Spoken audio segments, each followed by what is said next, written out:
প্রিয় লিসেনার্স, সবাইকে স্বাগতম জানাচ্ছি ভূত.com স্টুডিও FM এর আরও একটি নতুন পর্বে। আজ আমাদের সাথে আছে আফনান ভাই। প্রতিবারের মতো এবারও আফনান ভাইয়ের ঘটনা দিয়ে এপিসোড শুরু করছি। তো চলুন শুনে আসি আফনান ভাইয়ের প্রথম ঘটনা। এই ঘটনাটি ঘটেছিল এই আসিফ আকবর বেলুচ ভাইয়ের খুবই কাছের বন্ধু, যার নাম হচ্ছে ওমর বেলুচ। তো এই ওমর ছোটবেলা থেকেই অত্যন্ত দুঃসাহসী, সাহসী বলবো না, দুঃসাহসী, ভয় ডর তার মধ্যে কিছুই নেই ছোটবেলা থেকেই। তো সময়টা ওই সময়ে এরকম অনুমান করা হয় 2002 সাল 3 সাল এরকম আর কি, একটা সময় আর কি। সে এতটাই ডেয়ারিং, যেখানে কেউ যদি ভয় পায় সেখানে ওমর চলে যাবে, সে বাজি ধরে যাবে।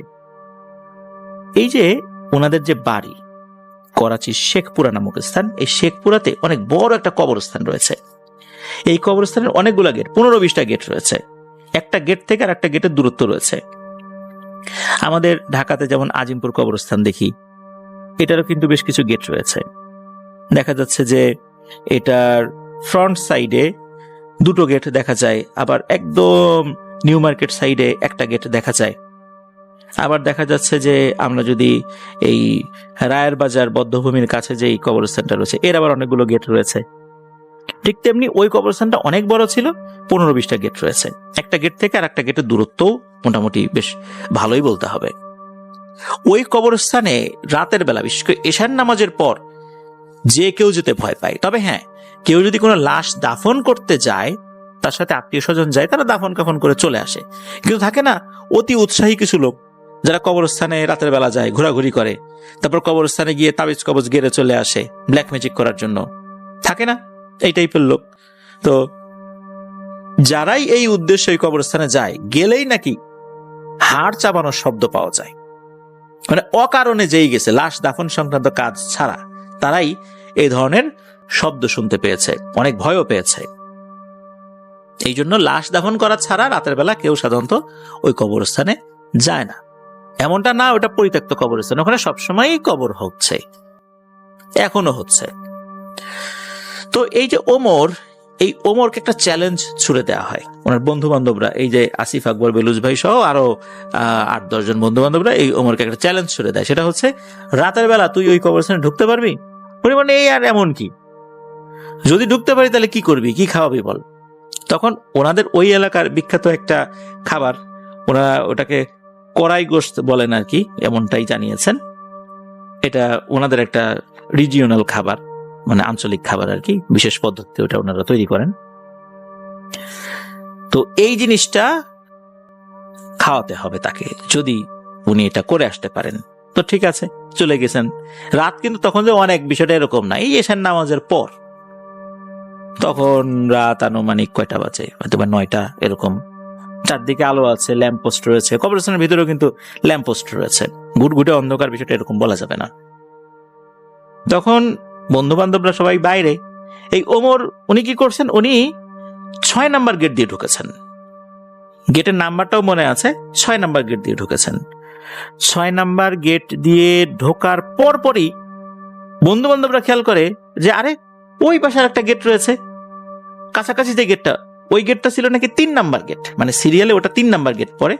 6-এর মাঝখানে যে আরো যে 4, 5 এরকম না, ওখানকার একটা আলাদা একটা হিসাব আছে আর কি। ওই পাশে যে গেটটা, ওটা হলো 3 নাম্বার গেট। তো তাকে 3 নাম্বার গেট দিয়ে এই ওমর বের হচ্ছে, মাত্র কয়েক মিনিটের ব্যবধানে সে বের হচ্ছে। কি ব্যাপার, ওমর এই দিক দিয়ে ঢুকলো, এদিক দিয়ে যদি সোজা ওই 3 নাম্বার গেট দিয়েও বের হয়, তারপরও তার হেঁটে আসতে বেশ সময় লাগার কথা। 2 মিনিটের মধ্যে সে 6 নাম্বার গেট দিয়ে ঢুকে 3 নাম্বার গেট দিয়ে বের হলো, মানে এটা কিভাবে সম্ভব? ও কি দৌড়ে পার হয়েছে? দৌড়ে পার হলেও তো এত তাড়াতাড়ি হওয়ার কথা না, মনে হলো ঢুকলো আর ওদিক দিয়ে বের হলো। তখন ওমর হাঁটতে হাঁটতে তাদের কাছে চলে আসে, সে বলে, এই আমি কিন্তু ঘুরে আসছি, এখন খাওয়াতে হবে, নে খাওয়া। সবাই বলছে, তুই এত তাড়াতাড়ি কিভাবে ঘুরলি? তখন ওমর বলতেছে, এই কথা তো ছিল না, তোরা কথা বলছিস কি, কথা বলছিস আমি ঢুকতে পারি কিনা, আমি তো ঢুকছি, ঢুকে বের হয়ে আসছি। এখন শর্ত অনুযায়ী কড়াই গোশত খাওয়াতে হবে।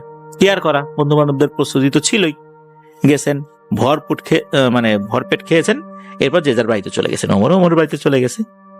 তো এই যে আসিফ আকবর বেলুচ ভাই, উনি যখন বাড়িতে গেছেন, যাওয়ার পর কিছুক্ষণের মধ্যেই এই ওমরের বাবা চলে আসছেন, এই আসিফ, ওমর কোথায়?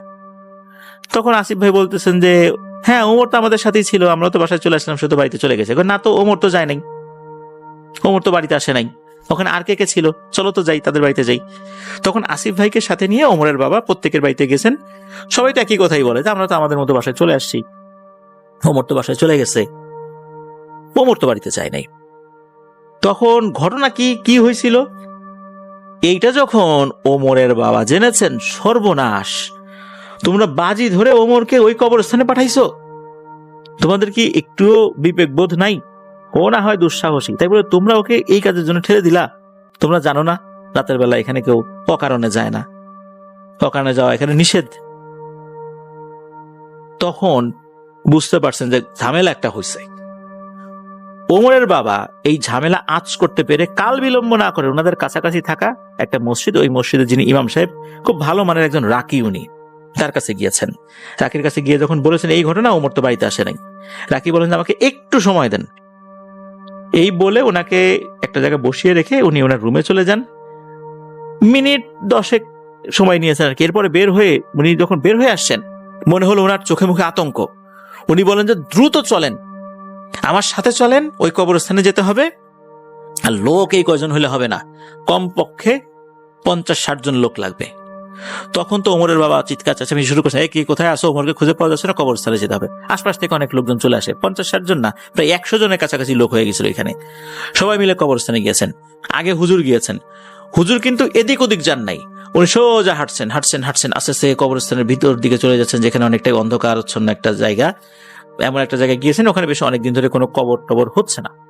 তখন উনি দূর থেকে বলেন, সবাই ওইখানে যাও, ওইখানে গিয়ে ওমরকে পাবা। বেশ কয়েকদিন ওখানে গিয়ে দেখে এক ভয়ঙ্কর দৃশ্য। ওমরের পা দুটো, মানে হাঁটু থেকে পায়ের যে গোড়ালি, এই দুটো মনে হচ্ছে বের হয়ে আছে, উপর হয়ে আছে, কিন্তু পায়ের গোড়ালি থেকে হাঁটু পর্যন্ত কবর থেকে বাইরে বের করা। ঝোপ জঙ্গল আছে তো এখানে, আর পুরো বডিটা কবরের ভিতরে। দ্রুত ওখান থেকে তাকে বের করা হয়। সে হুঁশে ছিল না, অজ্ঞান হয়েছিল। ওখানেই তাকে একটু পানির ছিটা দিয়ে জ্ঞান ফেরানোর চেষ্টা করা। জ্ঞান ফেরে, হুজুর ঝাড়ফুঁক করে দেন ওইখানে ইনস্ট্যান্ট। তার যখন জ্ঞান ফেরে তখন বলে কি হয়েছিল? তো ওমর বলে সে শুধু 6 নাম্বার গেট দিয়ে ঢুকেছে, এরপরে কি হয়েছে তার মনে নাই। হঠাৎ করে মনে তার চোখের সামনে সবকিছু অন্ধকার হয়ে গেল। তারপরে এখন দেখছে সবাই এইখানে, এই যে এতগুলো মানুষ। হুজুর বলেন যে আল্লাহ তাআলা তোমাকে অন্তত প্রাণে বাঁচিয়ে দিয়েছেন, অকারণে এখানে আসা যাবে না। এত মানুষ আসতেছে দাফন কাফন করার জন্য, কই তাদের সাথে কোনো কিছু হয় না। যারা ফাজলামি করার জন্য আসে, কৌতূহলী হয়ে আসে, তারা এই ধরনের বিপদের মুখোমুখি হয়। এরপর হুজুর ঝাড়ফুঁক করে দেন, ওমরের মতো বাড়িতে চলে যায়। সকাল থেকেই ওমর আধা পাগল, পুরো পাগল না, আধা পাগল। এরপর অনেক ঝাড়ফুঁক করানো হয়েছে, এখন পর্যন্ত ওমর এই হালতেই আছে, এই আধা পাগল অবস্থা। এই অবস্থাতেই তার দিনকাল চলে যাচ্ছে। প্রিয় লিসেনার্স, এই বিষয় সম্পর্কে একটু কথা বলে রাখি। আমাদের মধ্যে কিন্তু অনেকেরই একটা ভুল ধারণা আছে, তা হচ্ছে দুটো স্থান খুবই পবিত্র, এখানে কোনো জিন থাকে না, কোনো কেউ ক্ষতি করার জন্য আসে না। এটা কিন্তু ভুল ধারণা। প্রথমত অনেকে মনে করেন শ্মশান পবিত্র। হ্যাঁ, হিন্দু ধর্মাবলম্বীদের কাছে শ্মশান পবিত্র। যে কোনো জায়গায় যেখানে লাশ দাফন করা হয়, লাশ দাহ করা হয়, সেটা যে কোনো ধর্মাবলম্বীদের ক্ষেত্রেই হোক না কেন, ওখানে কিন্তু জিনেদের আনাগোনা থাকবেই। এটা কবরস্থানের ক্ষেত্রেও ব্যতিক্রম না, শ্মশানের ক্ষেত্রেও ব্যতিক্রম না, কবরস্থানের ক্ষেত্রেও ব্যতিক্রম না। আমরা মনে করি যে কবরস্থান পবিত্র, যদি কোনো খারাপ জিন ধাওয়া করে তাহলে কবরস্থানে ঢুকলে কোনো ক্ষতি হবে না। হ্যাঁ, এই অংশটুকু সত্য, কিন্তু কবরস্থানে জিন থাকে না, এই অংশটুকু ভুল। কবরস্থানে জিন থাকে, কেউ অসৎ উদ্দেশ্যে কবরস্থানে যদি যায়, সে এই ধরনের জিনের কবলে পড়তে পারে। আবার কবরস্থানটা যদি এমন হয় যে সেখানে এমন ব্যক্তিদের কবর খুব বেশি দেওয়া হচ্ছে যারা ভালো মানুষ ছিলেন না, তখন কিন্তু অনেক দুষ্ট জিনগুলো ওই কবরস্থানে এসে আস্তানা গাড়ে। এমন ঘটনা কিন্তু বহু রয়েছে। এটা পাকিস্তানের ঘটনা। মিঠু মাঝি ভাই যেখানে চাকরি করছেন, ওনার সাথে আরো বেশ কয়েকজন কলিগ রয়েছেন। তাদের মধ্যে একজনের নাম হচ্ছে রাকিন, যার বাড়ি হচ্ছে ফিলিপাইনে, আর একজনের নাম গুইদো, আলবেনিয়াতে তার বাড়ি, আর 3 জন রয়েছেন তাদের বাড়ি পাকিস্তানে। এই 3 জনের মধ্যে একজনের নাম হচ্ছে আসিফ আকবর, আরেকজনের নাম গহর, আরেকজনের নাম হচ্ছে আসলাম। ঘটনাটি মূলত যিনি বলেছেন তিনি হচ্ছেন এই আসিফ আকবর ভাই। তার পুরো নাম হচ্ছে আসিফ আকবর বেলুচ। তাদের মূল বাড়িটা বেলুচিস্তানে হলেও ওনারা কিন্তু দীর্ঘদিন ধরে রয়েছেন পাকিস্তানের করাচির শেখপুরাতে। তো এখানে বেশ কয়েকটি ঘটনা রয়েছে। এই আসিফ আকবর ভাইয়ের যিনি ছোট ভাই তার নাম হচ্ছে আলী আকবর বেলুচ। প্রথম ঘটনাটা এই আলী আকবর বেলুচের সাথে তার মায়ের, অর্থাৎ আসিফ আকবরের মায়ের সাথে তার ছোট ভাইয়ের একটা ঘটনা। এটা সাল 1993-94। তখন আলী আকবর ভাইয়ের বয়স হচ্ছে 2 বছর, ম্যাক্সিমাম 2.5 বছর। একদিন এশার নামাজের পর, যেহেতু 2-2.5 বছর বয়স, বাচ্চা মায়ের কাছে ঘুমায়, তো একদিন এশার নামাজের পর এই আলী আকবর বেলুচ যিনি মায়ের কাছে ঘুমিয়ে আছেন, তো মাও ঘুমিয়ে আছেন। হঠাৎ করে ওনার মায়ের ঘুম ভেঙে যায়। উনি দেখেন যে এই যে আলী আকবর যিনি, উনি হেঁটে হেঁটে ওয়াশরুমের দিকে যাচ্ছেন। ওনাদের ওয়াশরুমটা তো অ্যাটাচ ওয়াশরুম আর কি, ঘরের বাইরে না। উনি চিন্তা করেন কি ব্যাপার, বাচ্চাটা একা একা হেঁটে হেঁটে ওয়াশরুমের দিকে যাচ্ছে, পা পিছলে তো পড়ে যেতে পারে। উনি দৌড়ে গিয়ে ওনার সন্তানের হাতটা চেপে ধরেছেন। তখনই ঘটে একটা অনাকাঙ্ক্ষিত ঘটনা। এই আলী আকবর বেলুচ ঘুরে ওনার মায়ের মুখে এমন এক চড় দিয়েছে, এক চড় খেয়ে চোখ বন্ধ করে ফেলেছেন এবং মুখের উপর হাত দিয়েছেন। হাত দেওয়ার পর যখন চোখ খুলেছেন, খুলে দেখেন যে আলী আকবর বেলুচ সেখানে নাই। নিশ্চয়ই তাহলে বিছানায় আছে। বিছানার দিকে তাকিয়ে দেখেন আলী আকবর বেলুচ বিছানাতেও নাই। ঘরের দরজার দিকে তাকিয়ে দেখেন ঘরের দরজা বন্ধ। তাহলে উনি যেই বাচ্চাটিকে নিয়ে শুয়েছিলেন, এই বাচ্চাটা কে, কোথায় গেল? উনি দ্রুত দরজা খুলেছেন। দরজা খুলে দেখেন আর একটা অদ্ভুত দৃশ্য। আলী আকবর বেলুচ তার বাবার সাথে বাড়ির উঠোনে খেলাধুলা করছে। উনি তো মুখে হাত দিয়েই ওনার হাজবেন্ডের কাছে গেছেন যে, আচ্ছা তুমি কি ওকে ঘর থেকে বাইরে বের করে নিয়ে আসছিলা? কিন্তু ঘরের দরজা তো ভেতর থেকে বন্ধ। তখন ওনার হাজবেন্ড বলছেন যে, না তো আমি তো বাইরে বের করি না, আমি তো বেশ অনেকক্ষণ ধরে বাচ্চাটার সাথে খেলছি। তখন সব ঘটনা খুলে বলেন এই ঘটনা। তখন ওনার হাজবেন্ড বলে, ঠিক আছে তোমার মুখের উপর থেকে হাতটা সরাও তো। হাত সরানোর সাথে সাথে এই আসিফ আকবরের বাবা চমকে ওঠেন যে কি, কারণ হচ্ছে মুখের উপরে এমন চিহ্ন হয়ে আছে। কারণ পাকিস্তানের যারা বাসিন্দা তা তো অনেক উঁচু লম্বা, তাদের মুখের গড়নটাও বেশ বড় সড়ো হয় আমাদের বাংলাদেশিদের থেকে আর কি। মুখের এক পাশে মনে হচ্ছে অনেক লম্বা লম্বা দাগ এমন ভাবে বসে গেছে যে মুখের কয়েকটা জায়গায় ফেটে রক্ত বের হচ্ছে। মানে এত জোরে চর 2-2.5 বছরের বাচ্চা কখনো কাউকে দিতে পারে? আর হাতের যে চিহ্ন, এটা মোটেও কোনো ছোট মানুষের হাতের চিহ্ন না। মনে হচ্ছে তাদের যে হাত, এই হাতগুলো তো অনেক বড় বড়, তাদের যে পাঞ্জাটা, এর থেকেও মনে হচ্ছে বড় পাঞ্জা দিয়ে তার মুখের উপরে আঘাত করা হয়েছে। তাহলে এই ঘটনাটা কে ঘটালো? ওনার বাচ্চা তো বাইরে বাবার সাথে খেলছে, ওখানে আসলে কে ছিল? নিঃসন্দেহে বোঝা যায় ওইটা কোনো মানুষ ছিল না। তো এটা তো গেল একটা ঘটনা। এরপরে আসি আর একটা ঘটনায়। এই ঘটনাটির প্রত্যক্ষদর্শী এই আসিফ আকবর বেলুচ ভাই নিজেই। আর একটা কথা বোঝার জন্য বলে রাখি, আসিফ আকবর বেলুচ ভাই উনি কিন্তু উর্দুতে ঘটনাটি মিঠুবাজি ভাইকে বলেছিলেন আর কি। আর এটা আমরা এখন বাংলায় বলছি বোঝার সুবিধার্থে। তো আসিফ আকবর ভাই উনি একদিন দুপুর আনুমানিক 1টা-1.5টা বাজে, ওনাদের ওখানে চাপকল রয়েছে। পাকিস্তানে এক ধরনের বিশেষ চাপকল রয়েছে, আমাদের বাংলাদেশেও যে ধরনের চাপকল রয়েছে ওখানেও চাপকল রয়েছে, আমাদের চাপকলের কাছাকাছি এরকম দেখা যায় আর কি। তো ওখানে দেখা যাচ্ছে যে পানির তো সংকট রয়েছে যে জায়গাগুলো, তো ওখানে অনেক গভীরভাবে পাইপগুলো বসানো হয় বেশ শক্তপোক্ত করে। আর এইটার যে মেঝেটা অনেক শক্ত করে তৈরি করা হয়। তো উনি গিয়েছেন চাপ কলে পানি খাওয়ার জন্য। ওই সময় নাকি এমন গরম পড়েছে, প্রায় 45 কি 46 ডিগ্রি সেলসিয়াস টেম্পারেচার, এরকম প্রচন্ড গরম পড়েছে। তো উনি চাপ কলের ওখানে গিয়েছেন পানি চেপে পানি খাবেন। এই জন্য উনি যখন চাপ কলের ওখানে গিয়েছেন তখন দেখেন এক অদ্ভুত দৃশ্য। চাপকলের নিচে অদ্ভুত আকারের একটা পাত্র আছে, যে পাত্রে পানি ভরা হচ্ছে, আর চাপকলের যেই হ্যান্ডেল যেটা, এটা একা একাই চাপ দিচ্ছে আর পানি পড়ছে ওই দিক দিয়ে, যেখান দিয়ে পানি বের হয়। এটা উনি দেখছেন, উনি কাউকে দেখতে পাচ্ছেন না যে কে চাপ দিচ্ছে, কিন্তু পানি পড়ছে। উনি কিন্তু বিষয়টা বুঝতে পেরেছেন ঘটনাটা কি। এই ঘটনাটা যখন হয় তখন আর বয়সও খুব বেশি না, অথবা 14-15 বছর এরকম আর কি। উনি তখন খুব সুন্দর একটা সালাম দিয়েছেন, আসসালামু আলাইকুম। ওনাদের যেটা ভাষা, ওই ভাষায় উনি বলছেন যে আমি কি এক গ্লাস পানি খেতে পারি। এটা বলার সাথে সাথে নাকি ওই চাপ দেয়া বন্ধ হয়ে গেল। বিষয়টা এরকম যে কেউ একজন চাপ দিচ্ছিলেন, তখন আমি গিয়ে বললাম যে আমি কি এক গ্লাস পানি চেপে খেতে পারি। তখন তিনি ওখান থেকে সরে গেলেন, আমি চাপ দিয়ে পানি খেলাম। বিষয়টা এরকম মনে হলো, তাকে অনুমতি দেয়া হলো।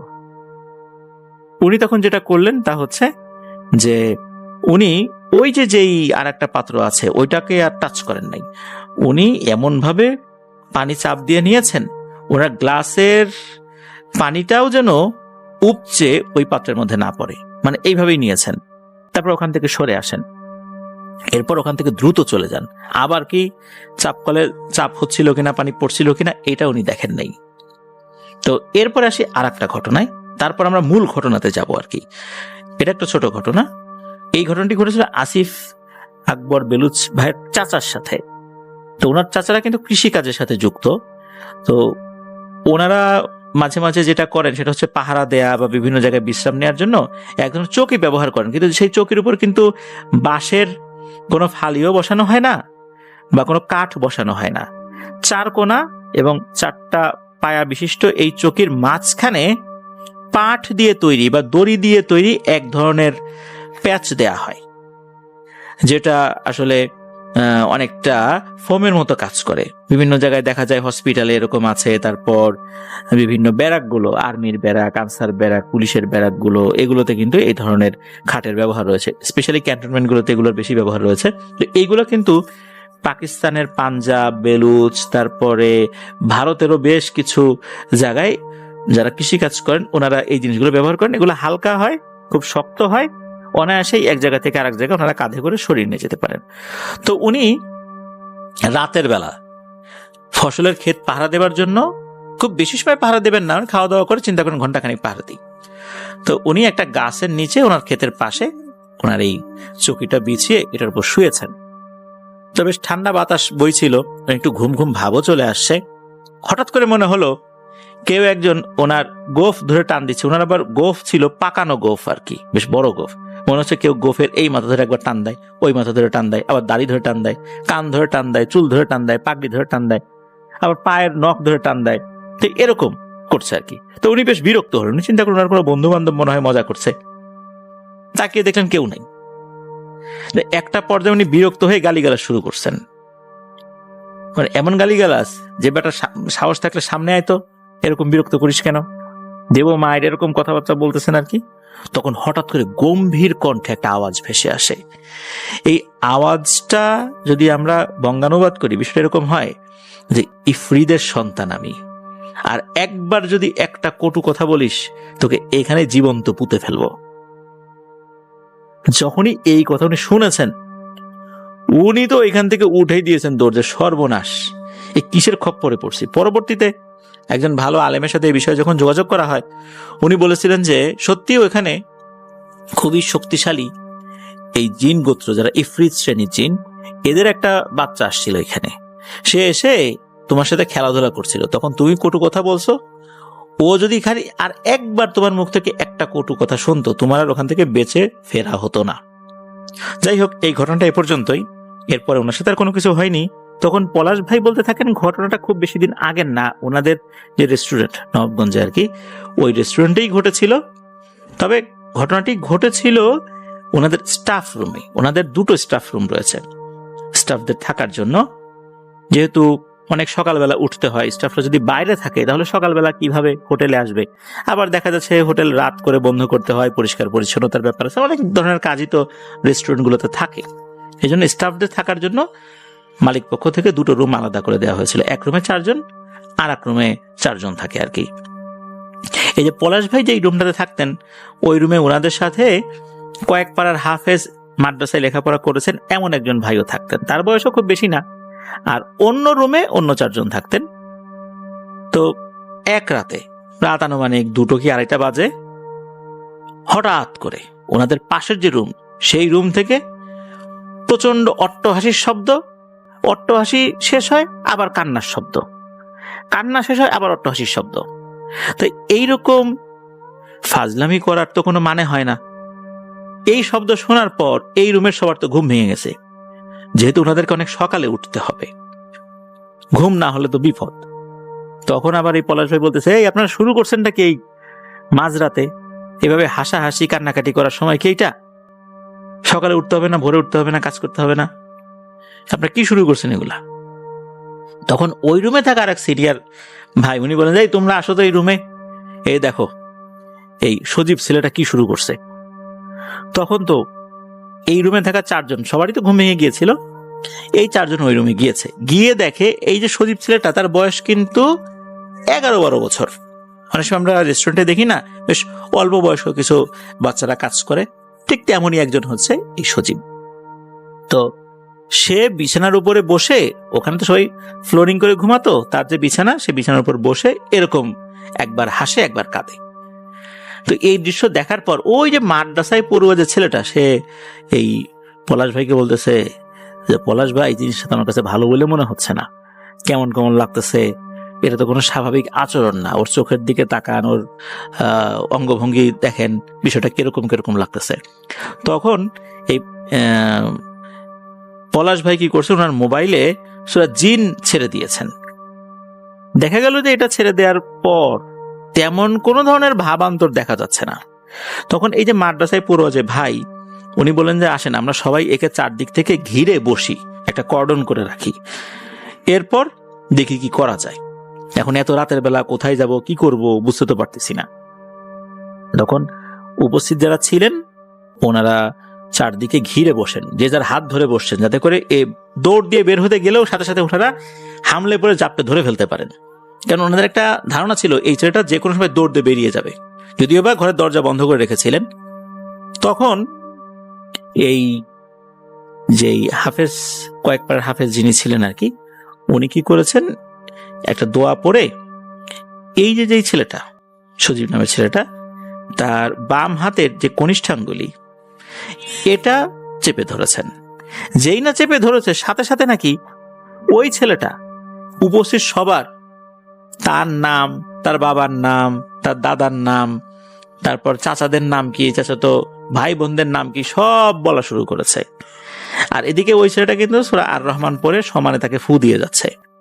একটা পর্যায়ে দেখা গেল যে কোনো লাভ হচ্ছে না, কাজ হবে না। আর মাঝে মাঝেই কিন্তু এমন জোরে চিৎকার দিয়ে উঠছে ওই যে সজীব নামের ছেলেটা, এই চিৎকারে এই যে যারা বসেছিলেন ওখানে, তারা তো একে অন্যের হাত ধরে বসেছিলেন, হাত ছেড়ে দিয়ে তারা নিজের কানের উপরে হাত চেপে ধরেছেন, মনে হচ্ছে কানের পর্দাই ফেটে যাবে, এমন একটা অবস্থা। এদিকে এমন ভয়ঙ্কর চিৎকারের কারণে ওনাদের রেস্টুরেন্টের পাশে একটা বাড়ি ছিল, ওই বাড়িতে থাকা একজন ভাড়াটিয়া ভদ্রলোক, উনি চলে আসেন যে কি হয়েছে এত রাতের বেলা এরকম চিৎকার চেঁচামেচি। তো উনি যখন আসলেন, দেখলেন এই অবস্থা, তখন বলে যে বিষয়টা তো ভালো লাগছে না, এই যে কাছাকাছি 10 মিনিটের পথ একটা কবিরাজের বাড়ি আছে, চলো আমরা ওখানে যাই, একে ধরে নিয়ে চলো, মনে হয় কোনো একটা সমাধান হলেও হতে পারে। তখন সবাই মিলে তাকে ধরে নিয়ে যাচ্ছে, দেখা যাচ্ছে সেও ঠিকঠাক মতোই যাচ্ছে আর কি, তার মধ্যে কোনো ভাবান্তর নাই। তারা যখন যাচ্ছে, ওই যাওয়ার পথে ছোট্ট একটা বাঁশঝাড়ের মতো আছে, মানে মেইন রাস্তার পাশে বাঁশঝাড় থাকে না অনেক সময়, ওইরকম। ওই সময় এই পলাশ ভাই একটা অদ্ভুত রকমের অনুভূতি পান। তা হচ্ছে, মনে হচ্ছে ওনার পেছন পেছন কেউ হেঁটে আসছে, কিন্তু সবার পেছনে উনিই ছিলেন। পেছন দিকে তাকিয়ে দেখেন কেউ নাই, তবে ওনার স্পষ্ট মনে হচ্ছে যে ওনাদের সাথে আরো কেউ আছে যে পেছন পেছন হেঁটে আসে, কিন্তু পেছন দিকে তাকালে দেখা যাচ্ছে না। উনি পেছন দিকে তাকিয়েছেন কারণ ওনাদের সাথে তো আরো লোকজন আছে। এরপর ওই কবিরাজের বাড়ির ওখানে গিয়ে অনেক ডাকাডাকি করছেন, কোনো সারা শব্দ নাই। কবিরাজের ফোন নাম্বার ছিল ওই ভদ্রলোকের কাছে যিনি নিয়ে আসছেন আর কি, কিন্তু রাতের বেলা দেখা যাচ্ছে যে কবিরাজের ফোনটাও বন্ধ করে রাখা।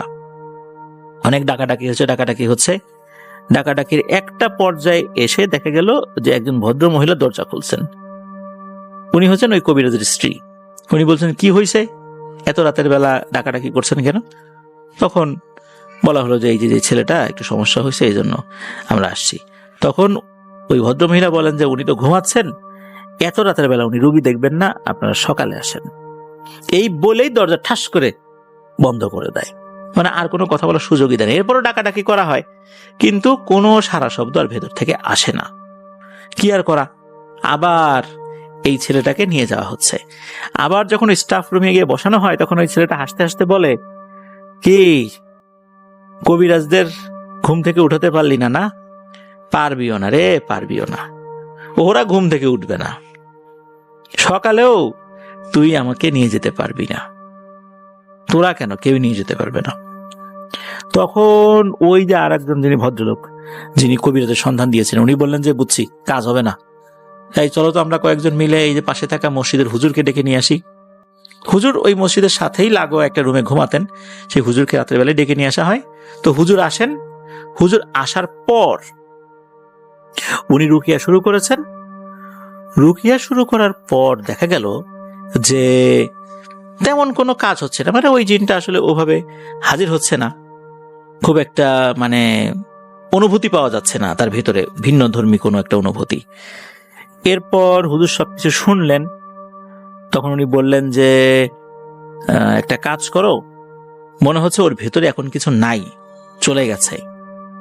সকালবেলা ওর পরিবারকে ডেকে পরিবারের জিম্মায় ছেড়ে দাও, ওরা ওদের মতো করে চিকিৎসা করুক। এরপর ওই হুজুর পরবর্তীতে জানিয়েছিলেন একটা রহস্যময় ঘটনা। সেটা হচ্ছে, তারা যে রাতের বেলা গিয়েছিলেন ওইখানে, ওই যে বাদশার পার হয়ে কবিরাজের বাড়িতে, ওই সময় ওই জিনটা নাকি এমন একটা মায়াজাল সৃষ্টি করে রেখেছিল, ওই মায়াজালের কারণে তারা যে এই যে ডাকাডাকি করেছে, এই ডাকাডাকির কোনো শব্দ কবিরাজের বাড়ির কেউ শুনতে পায়নি। শুধু তাই না, তারা যেই মানুষটাকে দেখেছে, কবিরাজের যিনি স্ত্রী, উনি দরজা খুলেছেন, আসলে এটা কবিরাজের স্ত্রীও ছিল না, এটা একটা অদ্ভুত মায়া দৃষ্টি ছিল। এই দৃষ্টি দিয়ে তারা যাকে দেখেছে, সবাই যাকে দেখেছে কবিরাজের স্ত্রীকে, উনি আসলে কবিরাজের স্ত্রী ছিলেন না, উনি ছিলেন ওই জিনটা, যে জিনটা এই সজীবের ঘাড়ের উপর ভর করেছিল। একটা সময় নাকি সজীবের শরীরের ভেতর থেকে ওই জিনটা বলছিল, তখন হচ্ছে নিয়ে আসা হচ্ছিল আর কি ওই কবিরাজের বাড়ি থেকে। তখন এই পলাশ ভাইকে উদ্দেশ্য করে বলছে, রে পলাশ, কি পেছনে কারো হাঁটার শব্দ পাইছিলি রে? ভয় পাস নাই? লাভ নাই, লাভ নাই, এসব করে লাভ নাই। তো যাই হোক, এরপরে সকালবেলা দেখা গেল যে ছেলেটার অবস্থা মোটামুটি স্বাভাবিক। তার পরিবারকে খবর দিয়ে পরিবারের জিম্মায় তাকে ছেড়ে দেয়া হয়। এরপর তার খোঁজ খবর ওভাবে আসলে নিতে পারেন নাই যে তার বর্তমান অবস্থা কি বা কি হাল হকিকতে আছেন সজীব নামের ছেলেটা। তো এই ঘটনার মধ্যে অদ্ভুত একটা বিষয় প্রিয় লিসেনার্স খেয়াল করেন, সেটা হচ্ছে যে কবিরাজের বাড়িতে গিয়েছে, তারা এত ডাকাডাকি করেছে, কবিরাজের স্ত্রী বের হয়ে আসছে, কিন্তু সে কবিরাজের স্ত্রী ছিল না। পরবর্তীতে এটা সত্যতা নিশ্চিত করার জন্য কবিরাজের বাড়িতে যাওয়া হলে কবিরাজের পরিবার বলছে যে কই, রাতের বেলা আমরা তো কোনো ডাক টাক শুনি নাই। আর কবিরাজের স্ত্রী বলেন, না আমি তো বের হই নাই, আমি তো ডাকি শুনি, আমি তো ঘুমাচ্ছিলাম। এই জায়গাতে আমাদেরকে ভাবিয়ে তোলে যে জিনেরা এমন মায়াজাল সৃষ্টি করতে পারে যে আমরা যাদেরকে ডাকছি তারা কেউ সেই ডাক শুনতে পাবে না। আবার যিনি এসে আমাদের সাথে কথা বলছেন, হতে পারে তিনি আসল কোনো মানুষই না। অনেক অনেক ধন্যবাদ জানাচ্ছি আফনান ভাইকে এত সুন্দর একটা ঘটনা আমাদের মাঝে শেয়ার করার জন্য। তো এখন আমরা চলে যাব আফনান ভাইয়ের দ্বিতীয় এবং শেষ ঘটনায়। চলুন ঘটনাটি শুরু করি। ঘটনার সময়কাল 1985 সালের আশেপাশের একটি সময়। ওনার মামির বাড়ি ঝিনাইদহতে। তো ঘটনাটি ঘটেছিল ওনার মামির চাচার সাথে। ওনার মামির বাবারা 2 ভাই, সবার বড় ওনার বাবা, আর ওনার যে চাচা তার নাম হচ্ছে মোহাম্মদ তৈয়ব শেখ। এলাকায় সবাই তৈয়ব আলী নামেই চিনে থাকেন তাকে। খুব ছোট থেকেই তিনি খুব উদাসীন এবং চঞ্চল প্রকৃতির হওয়ায় তাকে মাদ্রাসায় ভর্তি করিয়েছিলেন এই মামির দাদা। 1-2 বছর পড়ার পর হঠাৎ করে মাদ্রাসা থেকে তিনি উধাও হয়ে যান। অনেক অনেক খোঁজাখুঁজি করার পরও তার কোনো খোঁজ পাওয়া যাচ্ছে না। হঠাৎ একদিন তিনি বাড়ি ফেরত আসছেন। তাকে জিজ্ঞেস করা হলে তিনি কোথায় ছিলেন তিনি কিছুই বলতে পারেন না। এভাবে প্রায়ই তিনি বাড়ি থেকে কোথায় যেন চলে যেতেন, আবার বাড়ি ফেরতও আসতেন। তো এই মামির দাদা একদিন পাশের গ্রামে এক হুজুরের কাছে নিয়ে যান, আর এই তৈয়ব চাচার সমস্যাগুলো বলেন যে সে এইভাবে উধাও হয়ে যায়। হুজুর ভালো করে দেখে বলেন যে এই তৈয়ব একটু উদাসীন প্রকৃতির মানুষ, ও কিছু না, আস্তে আস্তে বয়স যখন বাড়বে তখন সব ঠিক হয়ে যাবে। এরকম অনেক ছেলে পেলেই আছে, এলোমেলো চলাফেরা করে, পড়তে ভালো লাগে না, ঘোরাফেরা করতে পছন্দ করে, হঠাৎ হঠাৎ এদিক ওদিক চলে যায়, এটা কোনো সমস্যা না, আর এটা জিনের কারণে এটা হচ্ছে না। আর ও যে এসে বলতে পারে না কোথায় গিয়েছে, আসলে যে এলাকায় যায় ও তো ছোট মানুষ, এলাকার নাম টাম তো মনে রাখতে পারে না সেভাবে, এই জন্যই বলতে পারে না। সুতরাং ওকে ওর মতো থাকতে দেন, এটা নিয়ে কোনো চিন্তা ভাবনা করার দরকার নেই, ওর উপর কোনো জিনের সমস্যা নেই। হুজুরের কথায় আশ্বস্ত হয়ে এই মামির দাদা, উনি তো তৈয়ব আলী চাচাকে নিয়ে চলে আসেন। আর তার মধ্যে আসলে ওইরকম প্যারানরমাল কোনো কিছুর লক্ষণ ছিল না, ভালোই চলছিল। 1988 সালের বন্যা শুরু হয়, চারদিকে বন্যা শুরু হয়ে গেছে আর কি। তখন এই তৈয়ব আলী চাচার বয়স 16 কি 17 বছর। তিনি ওই সময় বাড়ি থেকে আবার কোথায় যেন চলে যান। অনেক খোঁজাখুঁজি করা হয় কিন্তু কোনো সন্ধান মেলে না। ওই গ্রামের শেষে কিছু হিন্দু বাড়ি রয়েছে, ওখানে একজন হিন্দু ভদ্র মহিলা ছিলেন যিনি কবিরাজি করতেন। তিনি এই যে হারিয়ে যাওয়া মানুষদের খোঁজ খবর দিতে নাকি খুবই দক্ষ, আর কারো কোনো জিনিস চুরি হলে সেটা কোথায় আছে এটা নাকি বলে দিতে পারতেন তার জিনেদের সহযোগিতায়। আর এই যে তৈয়ব আলী চাচার বাবা মানে মামির দাদা, উনিও কিন্তু ওই মহিলার কাছে মাঝে মাঝে যেতেন কোনো কোনো কাজে। আর ওই মহিলাও এই মামির দাদাকে খুব ভালো করে চিনতেন। দাদা তখন এই তৈয়ব আলী চাচার বিষয় নিয়ে ওই মহিলার কাছে যান। ওই মহিলা কবিরাজ একদিনের সময় নেন। একদিন পরে যখন আবার দাদা তার কাছে যান তথ্য নেওয়ার জন্য, তখন ওই মহিলা কবিরাজ বলেন যে এই যে তৈয়ব আলী চাচা, উনি নাকি গ্রেটার ময়মনসিংহ মানে ময়মনসিংহ, বৃহত্তর ময়মনসিংহ আমরা যেটা বলি, এটার সাথে তো আরো অনেকগুলো জেলা, বৃহত্তর বললে শুধু যেমন ফরিদপুর বললে বৃহত্তর, যদি ফরিদপুর বলি আমরা তাহলে কিন্তু আশেপাশের আরো কিছু জেলাকে বোঝায়। তো গ্রেটার ময়মনসিংহ বলতে ময়মনসিংহের আশেপাশের আরো কিছু জেলাকে বোঝাতো, কিন্তু নির্দিষ্ট কোন জেলা এটা মহিলা কবিরাজ না বলে উনি বলেছিলেন যে এই তৈয়ব আলী চাচা বৃহত্তর ময়মনসিংহ জেলার কোন এক গ্রামে আছে। স্পেসিফিক কোন জেলা, কোন উপজেলা, কোন গ্রাম এটা নিশ্চিতভাবে বলা যাচ্ছে না। এবং মহিলা কবিরাজ এটাও বলেন যে ওর যখন বিয়ের শাদীর বয়স হবে বা সময় হবে ও একাই চলে আসবে, এটা নিয়ে আপনাদের দুশ্চিন্তা করার দরকার নাই। আর ও যদি নিজের ইচ্ছায় না আসে তাহলে ওকে আনাটা ঠিক হবে না, কোনো তদবির করে আনা ঠিক হবে না। এতে করে ও তো এমনি উদাসীন প্রকৃতির মানুষ, ওর ব্রেইনে বড় ধরনের একটা প্রভাব পড়তে পারে, যার ফলে সে পাগলের মতো হয়ে যেতে পারে। সুতরাং ওকে ওর মতো থাকতে দেন, ও ওর মতো ইনশাল্লাহ চলে আসবে, এরকমই আর কি বলেছিলেন আর কি ওই মহিলা কবিরাজ। তো এই তৈয়ব আলী চাচার যিনি বাবা মানে মামির দাদা, উনি চিন্তা করেছিলেন যে সেই বিয়ের বয়স কবে হবে, আসবে। পরিবারের লোকজন তো স্বাভাবিকভাবে চিন্তা করেই, তাই না? কিন্তু 8 থেকে 9 মাসের মাথায় তৈয়ব আলী চাচা বাড়িতে ফেরত আসেন। একদম সবকিছু স্বাভাবিক, তার আচার আচরণ স্বাভাবিক, কোনো উদাসীন ভাব তার মধ্যে দেখা যায় না। এবং আসার পর তৈয়ব আলী চাচা তার বাবাকে বলেন যে বাবা, আমি তো লেখাপড়া করতে পারলাম না, আমি মাছ চাষ করতে চাই, তুমি আমাকে সাহায্য সহযোগিতা করো। তো তৈব আলী চাচার বাবা মানে মামের দাদা এটা শুনে তো খুবই খুশি, যাক ছেলে বলছে যে সে মাছ চাষ করতে চায়, এবার একটু সংসারী হবে, যেহেতু একটা কাজ করতে চায়, ওকে দিয়ে তো কোনো কাজ হলোই না। আর তৈব আলী চাচার বাবাও তো পাটের ব্যবসা করতেন, যার কারণে টাকা পয়সা তার খারাপ ছিল না, আর ওনাদের নিজেদের পুকুরও ছিল। এই তৈব আলী চাচা কি করেন, পরিবারের অন্য সদস্যদের সহযোগিতায় এই পুকুরটা পরিষ্কার পরিচ্ছন্ন করে মাছ চাষের উপযোগী করে তোলেন এবং কিছু মাছের পোনা সেখানে ছাড়েন। 1 বছর হয়ে যায়। তো স্বাভাবিক যেই মাছ মানে দাদার মতে, মামির দাদার মতে যত বড় হওয়ার কথা ছিল, জাল ফেলে দেখা যায় যে স্বাভাবিক আকৃতি থেকেও সেই মাছের আকার আকৃতি বড়, এবং যে পরিমাণ মাছ ছাড়া হয়েছিল তার থেকেও প্রায় 2-3 গুণ বেশি মাছ পুকুরে রয়েছে। সবাই মনে করে আল্লাহর রহমত এখানে নাজিল হয়েছে এবং বরকতের কারণেই এমনটা হয়েছে। তো মাছ ধরা হয়, বিক্রিও করা হয়, ভালোই চলছিল। এদিকে দাদার ব্যবসা বাণিজ্য কিন্তু ভালো চলছিল।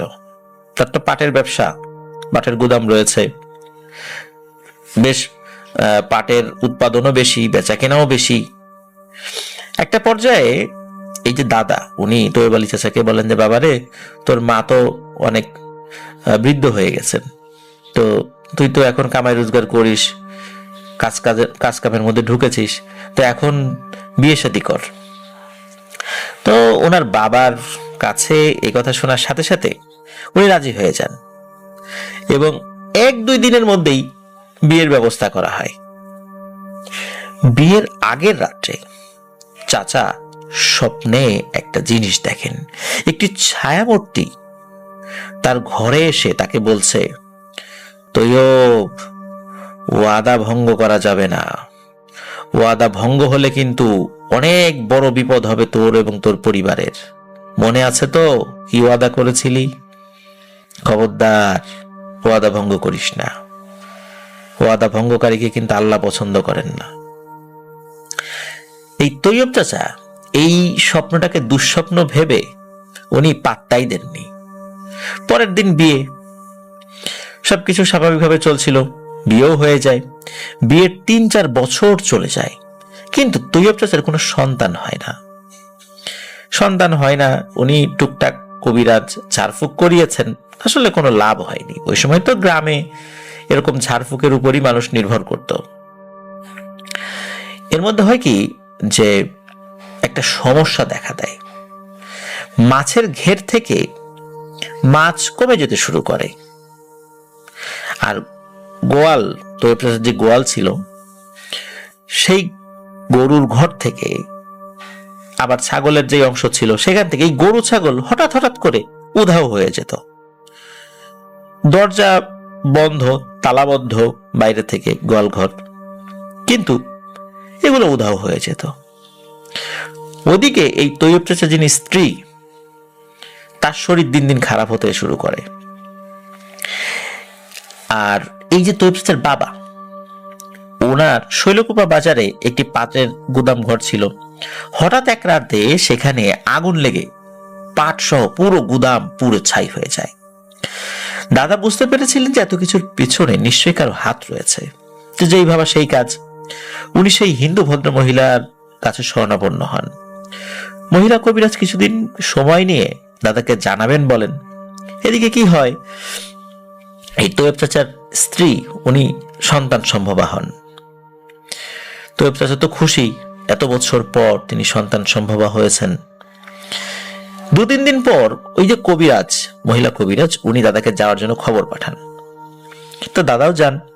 তখন ওই কবিরাজ জানান যে এই কাজ কোনো মানুষের দ্বারা হচ্ছে না, আবার কোনো জিনের দ্বারাও হচ্ছে কিনা এই বিষয়ে নিশ্চিতভাবে বলা যাচ্ছে না। কারণ হচ্ছে এই মহিলা কবিরাজের কাছে যে জিনেরা রয়েছে তারাও বেশ শক্তিশালী, কিন্তু তারা এমন কোনো তথ্য এনে দিতে সক্ষম হচ্ছে না যার ফলে নিশ্চিতভাবে কোনো কিছু বলা যায়।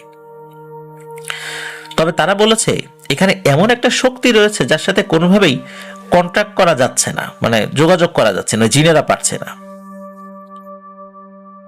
এই শক্তিটা নাকি অস্বাভাবিক রকমের শক্তিশালী। কিন্তু তার সাথে যোগাযোগ করা যায় না। আদতে এটা কি মানে তাদের কল্পনা প্রসূত কথা নাকি সত্যি, এই বিষয়টা নিয়েও নিশ্চিত হওয়া খুব মুশকিল হয়ে যায়। তো মহিলা কবিরাজ বলেন যে আমার জিনেরা তো তারা অনুমান করে বলছে, তারাও নিশ্চিত না, আর এই কাজ আমার দ্বারা সম্ভব না। দাদা তো হতাশ হয়ে পড়েন, কারণ ওই আশেপাশের কয়েক গ্রামের মধ্যে ওই হিন্দু ভদ্র মহিলাই বেশ ভালো তদবির করতে পারতেন। উনি বলেন যে সম্ভব না, কি করা যায়, এটার সমাধান কিভাবে হবে? এদিকে দিন যাচ্ছে, সমস্যা বাড়ছে। আমাদের বাংলাদেশের বিভিন্ন পরিবারে একটি রেওয়াজ প্রচলিত আছে যে কোনো মেয়ের প্রথম সন্তান তার মায়ের বাড়িতে হওয়ার। সেই অনুযায়ী কিন্তু এই যে চাচি, তৈয়ব চাচার স্ত্রী, ওনাকে ওনার মায়ের বাড়িতে পাঠিয়ে দেওয়া হয়েছিল। এদিকে দাদা মানে তৈয়ব চাচার বাবা, তারপর তৈয়ব চাচা বা আশেপাশে সবাই এই সমস্যা কেন হচ্ছে এটা নিয়ে আলাপ আলোচনা করছিলেন। একটা পর্যায়ে সিদ্ধান্ত নেওয়া হয় তৈয়ব চাচার যে ঘেরের যে মাছগুলো রয়েছে সব মাছ তিনি বিক্রি করে দিবেন। ঘেরের জাল নামানো হয় পরিকল্পনা মাফিক। সবাই দেখছেন যে এই ঘেরের মধ্যে মাছ আছে, মাছ কিলবিল করছে, শব্দ করছে, পানির উপর উঠে আসছে। কিন্তু জাল ফেলার পর দেখা যায় যে জালে একটি মাছও উঠছে না।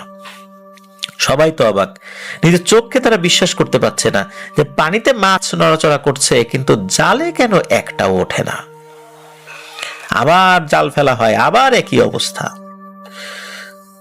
এরপর সবাই কম বেশি আঁচ করতে পারে নিশ্চয়ই এর মধ্যে কোনো জটিল রহস্য রয়েছে, কেন মাছ উঠছে না। এক রাত্রে দাদা একটি স্বপ্ন দেখেন।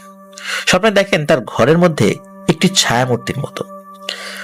তাকে বলে যে ওয়াদা ভঙ্গ করেছে তোর ছেলে, তোরা কোনোভাবে নিস্তার পাবি না। এদিকে এই স্বপ্নটাও আসলে দাদা ভালো করে বুঝতে পারছেন না এটা কি দুঃস্বপ্ন না সত্য কিছু। এদিকে চাচির ডেলিভারির খবর আসে, যে উনি যখন ওনার মায়ের বাড়িতে ছিলেন আর কি। সমস্যা যেটা হয় যে একই সাথে ভালো খবর, একই সাথে খারাপ খবর। ওই সময় তো এরকম মোবাইল ফোন ছিল না, দ্রুত খবর দেয়া যেত না। খবরটা যখন এসেছিল ভালোই খবর এসেছিল, সবাই খুশি। পরের দিন যাবেন নিজের নাতিকে দেখতে তৈয়ব চাচার বাবা। কিন্তু দুঃখজনক ব্যাপার হলো পরদিন সকালে আরো একটি খারাপ খবর আসে। সেটি হলো যে এই তৈয়ব চাচার স্ত্রী, উনি নাকি হঠাৎ করেই মারা যান। উনি সুস্থ স্বাভাবিক ছিলেন বাচ্চা জন্মদান করার পরে, কিন্তু রাতের বেলা উনি ঘরের মধ্যেই ছিলেন, বাইরে যাননি। এমত অবস্থা উনি মারা গিয়েছেন। কেন মারা গিয়েছেন কেউ কিছু বলতে পারে না। এই যে তৈয়ব চাচা, যখনই উনি এই খবর শুনেছেন ওনার স্ত্রী মারা গেছেন, উনি ওনার স্ত্রীকে খুব ভালোবাসতেন, অনেক কথা তাকে বলতেন, শেয়ার করতেন।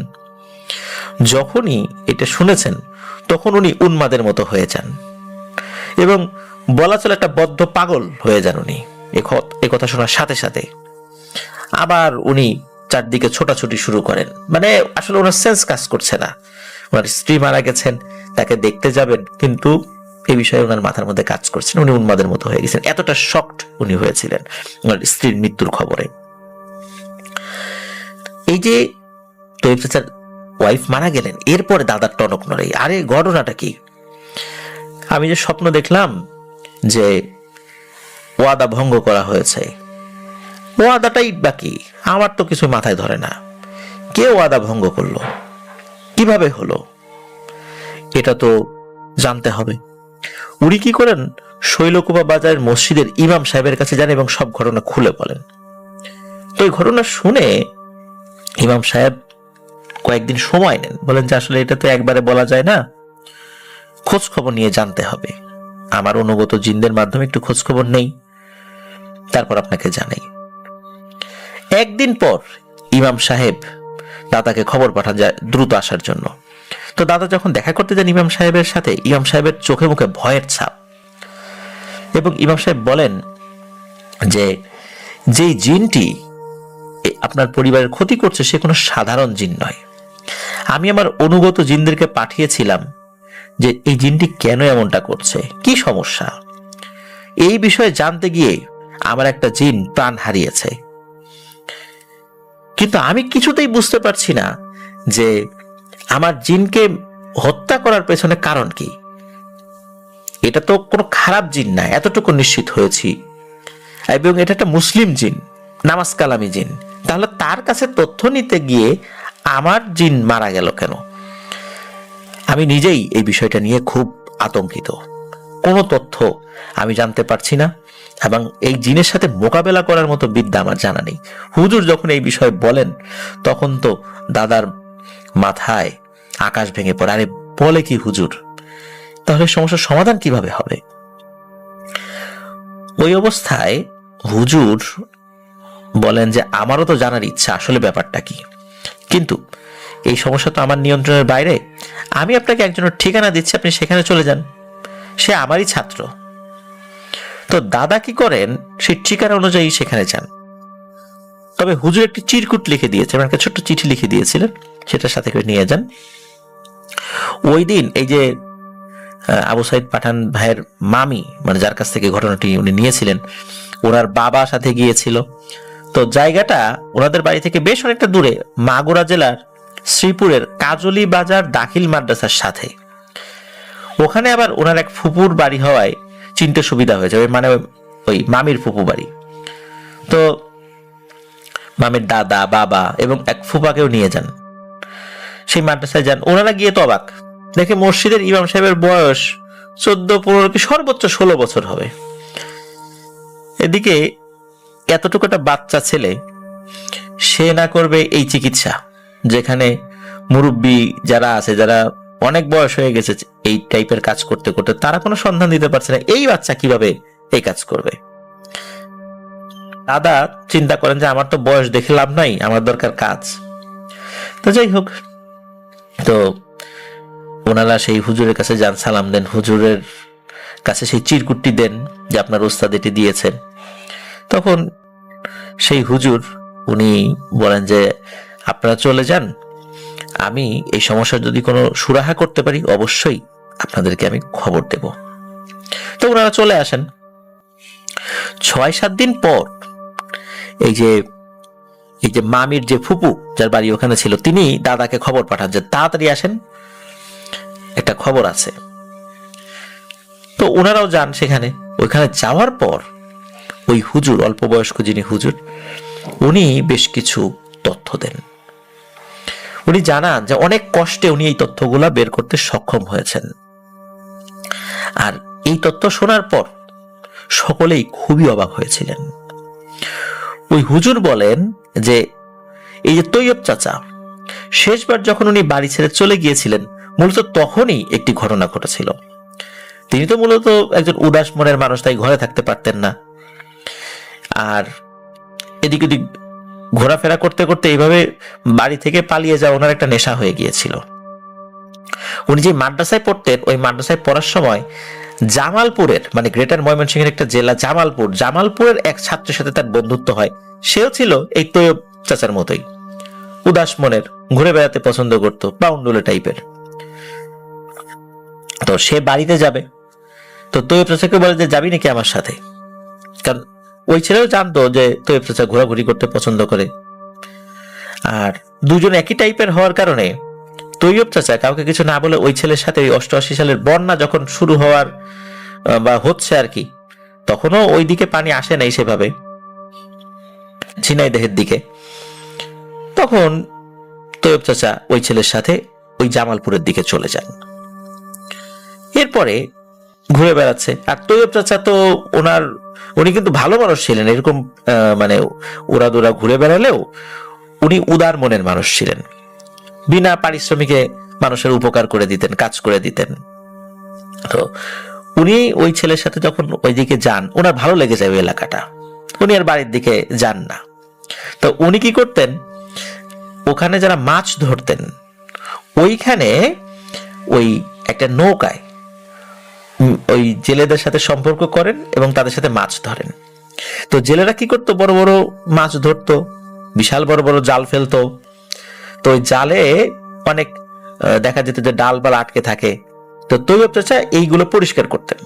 উনি আবার এই কাজে খুব ভালো দক্ষ ছিলেন। তো এইভাবে সারাদিন মাছ ধরার পরে ওই জেলেরা তৈয়ব চাচাকে জাল দিয়ে যায় যে বাবারে তুমি এটা পরিষ্কার করো। তৈয়ব চাচা স্বাভাবিকভাবেই করছিলেন। করতে করতে হঠাৎ করে দেখেন যে ওখানে একটি ছোট্ট পিতলের বোতল, মুখটা খুব শক্ত করে আটকানো। এই জিনিসটা অনেকটা ময়লা ময়লা হয়ে গেছে।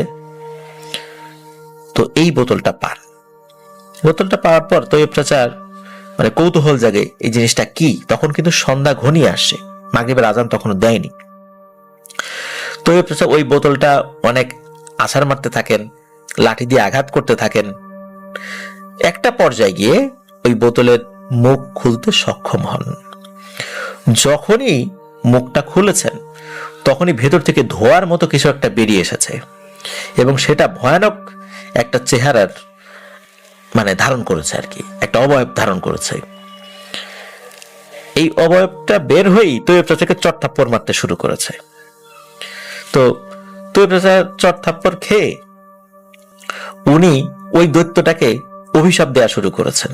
মানে তার মুখে যেই অভিশাপ লাগে মানে আসে আর কি, সেটাই উনি দেয়া শুরু করেছেন।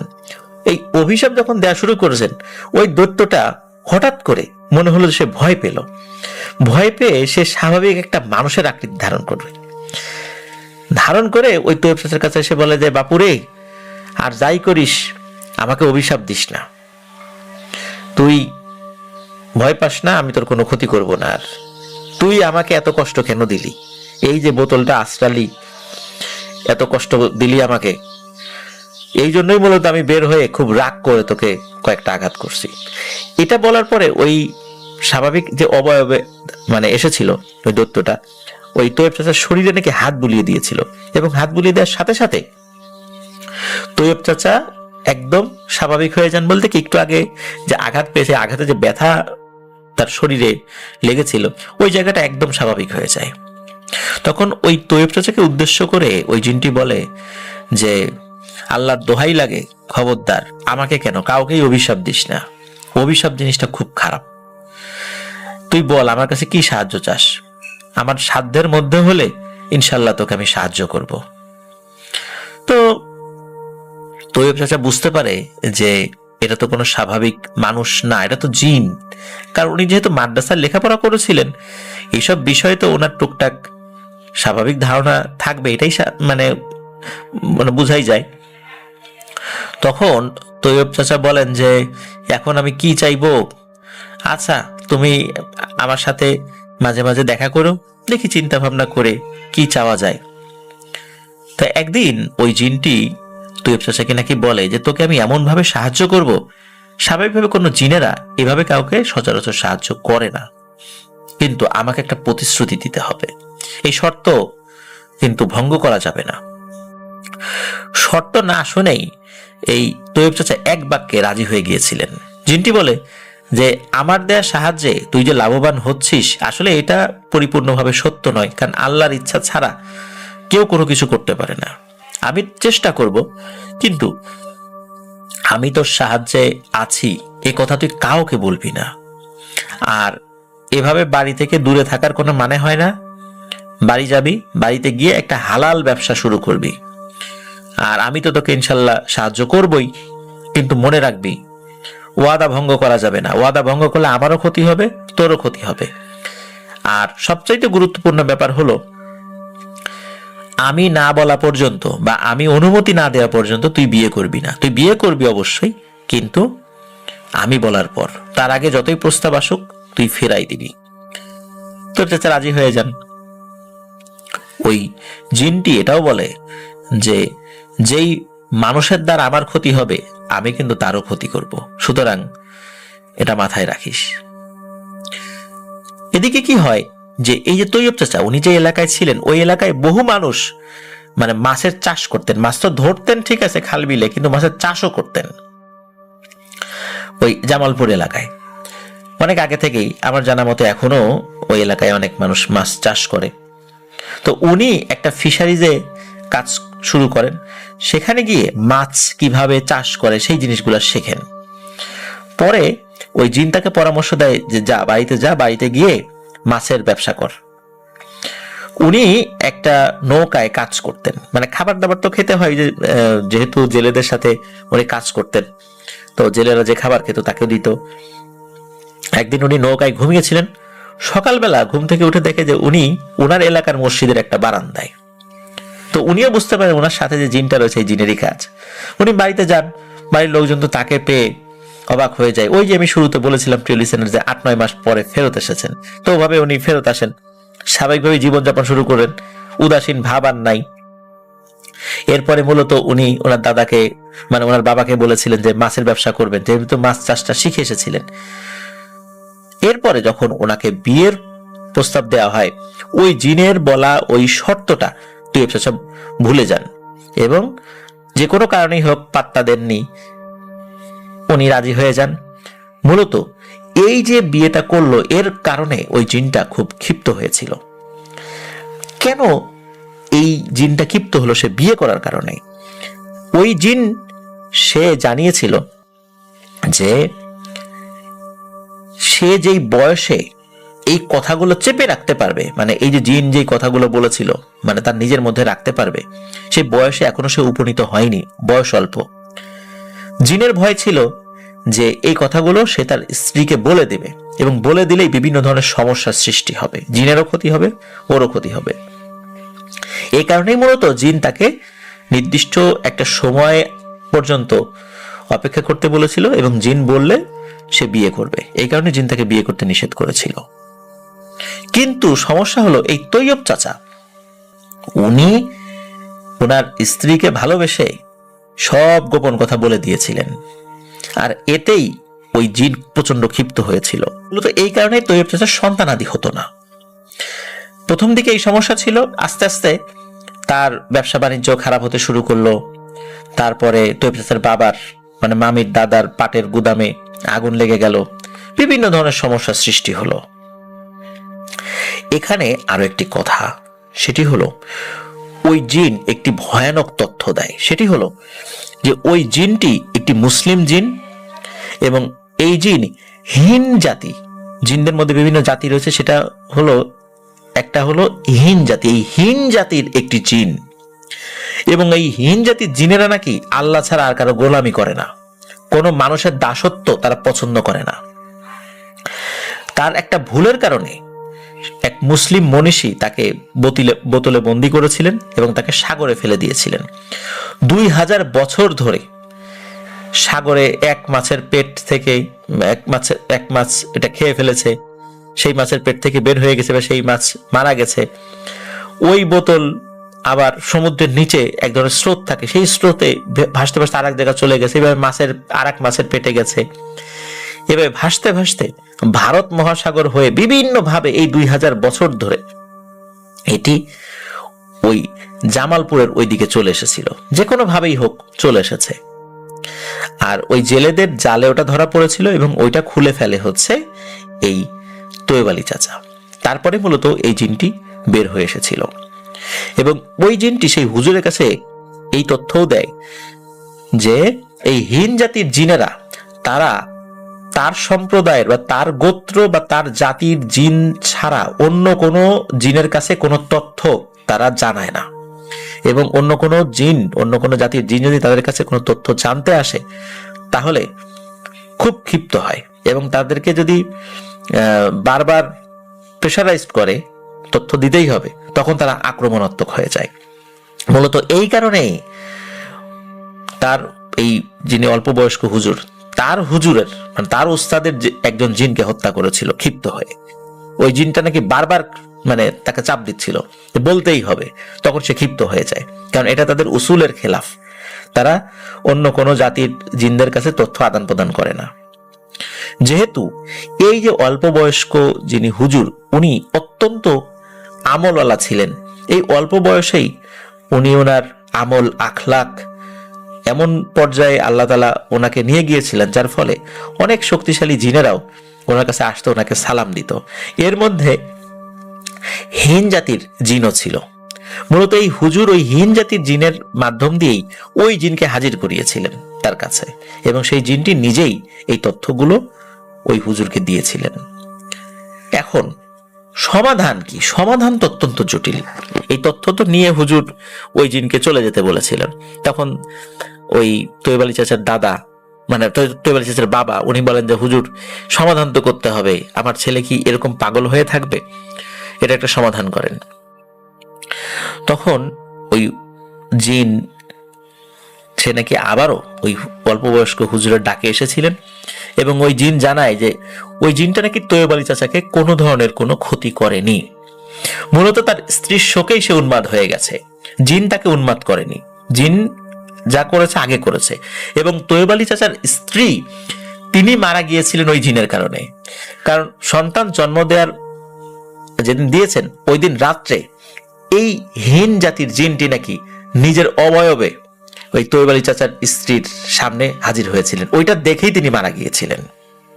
তবে তার স্ত্রী যেভাবে মারা যাবে এইটা ওই জিন আশা করেনি।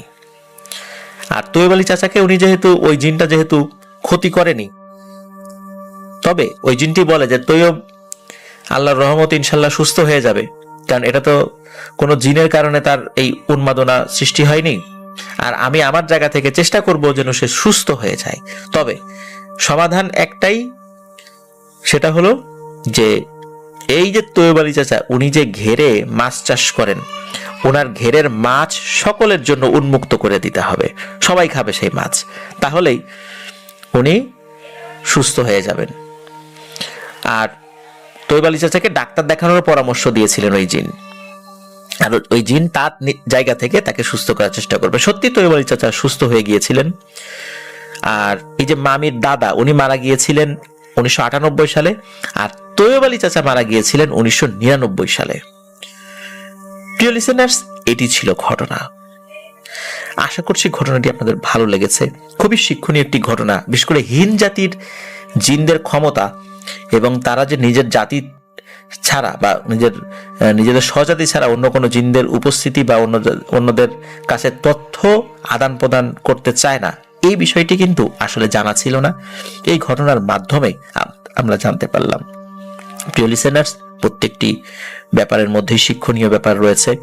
আমি এর আগেও বলেছিলাম যে একটি ব্যাপার, সেটা হলো যে যখন জাবাল আল তারেক, যেটাকে আমরা জিব্রাল্টার বলি, জিব্রাল্টার প্রণালী যখন পার হচ্ছিলেন তারেক বিন জিয়াদ, এ পার হওয়ার আগে কিন্তু একটা জায়গায় ওনারা এসেছিলেন, যে জায়গাটাতে বেশ কিছু গুপ্তধনের মতো ছিল, অনেকগুলো পাত্র ছিল যেগুলোর মুখ বন্দী ছিল। ওনার একজন সঙ্গী সেই মুখ খুলে ফেলার ফলে ওর ভিতর থেকে একটি দৈত্য বেরিয়ে এসেছিলেন। সেই দৈত্য বের হয়ে তাদেরকে সালাম দিয়েছিলেন এবং অনুরোধ করেছিলেন যে আরো যে বোতল রয়েছে সেখানে তার সঙ্গী সাথী রয়েছে, তাদেরকে যেন ছেড়ে দেওয়া হয়। তো যদিও বা সেটি তারা করেননি, কিন্তু একটা ব্যাপার, তারেক বিন জিয়াদ রাদিয়াল্লাহু তাআলা আনহু উনি ওনার সঙ্গীদেরকে বলেন যে এরকম কোনো জিনিস, বহু পুরাতন কোনো জিনিস বা এই টাইপের কোনো মুখ যদি বন্ধ থাকে, লোভে পড়ে কেউ যেন না খোলে, বা কৌতূহলী হয়েও কেউ যেন না খোলে। এটি কিন্তু ওনার একটা উপদেশ ছিল। প্রিয় লিসেনার্স, এরকম যদি কখনো আমরা পেয়ে যাই যে বহু পুরাতন কোনো বোতল বা কোনো কিছু পানির নিচ থেকে উঠে এসেছে, আমরা এগুলো না খোলার চেষ্টা করব। ঘটনাটির সময়কাল 2000 বা 2002 সাল এরকমটা হতে পারে বলে উনি জানিয়েছেন।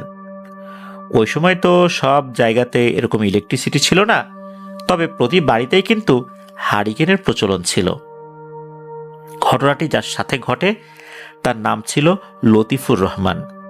গ্রামবাসীরা তাকে লতিফ নামেই চিনত। ঘটনাটি ঘটেছিল পাবনা জেলার বেড়া উপজেলায়। লতিফ সাহেবকে আমরা লতিফ চাচা বলে অভিহিত করব। লতিফ চাচা তখন বিয়ে করেছেন বেশ কয়েক বছর। তিনি কিন্তু এই চাষবাস ছাড়া আর তেমন কোনো কাজে নিয়োজিত ছিলেন না। লতিফ চাচা বেশ গরিব মানুষ ছিলেন। বাড়িতে ওনার মা বাবা আর ওনার স্ত্রী। একদিন এলাকার মেম্বার এই লতিফ চাচাকে ডেকে পাঠান। তাকে ওই এলাকার নির্দিষ্ট একটা বাজারের কিছু দোকানে চৌকিদারি করার জন্য বলা হয়। অনেক জায়গায় নাকি এটাকে ফৌজদারি বলা হয় আর কি। রাতের বেলা বাজারের দোকানপাটগুলো দেখাশোনা করা, এটা একটা নতুন দায়িত্ব হবে, কিছু টাকাও পাওয়া যাবে। উনি এক কথায় রাজি হয়ে যান।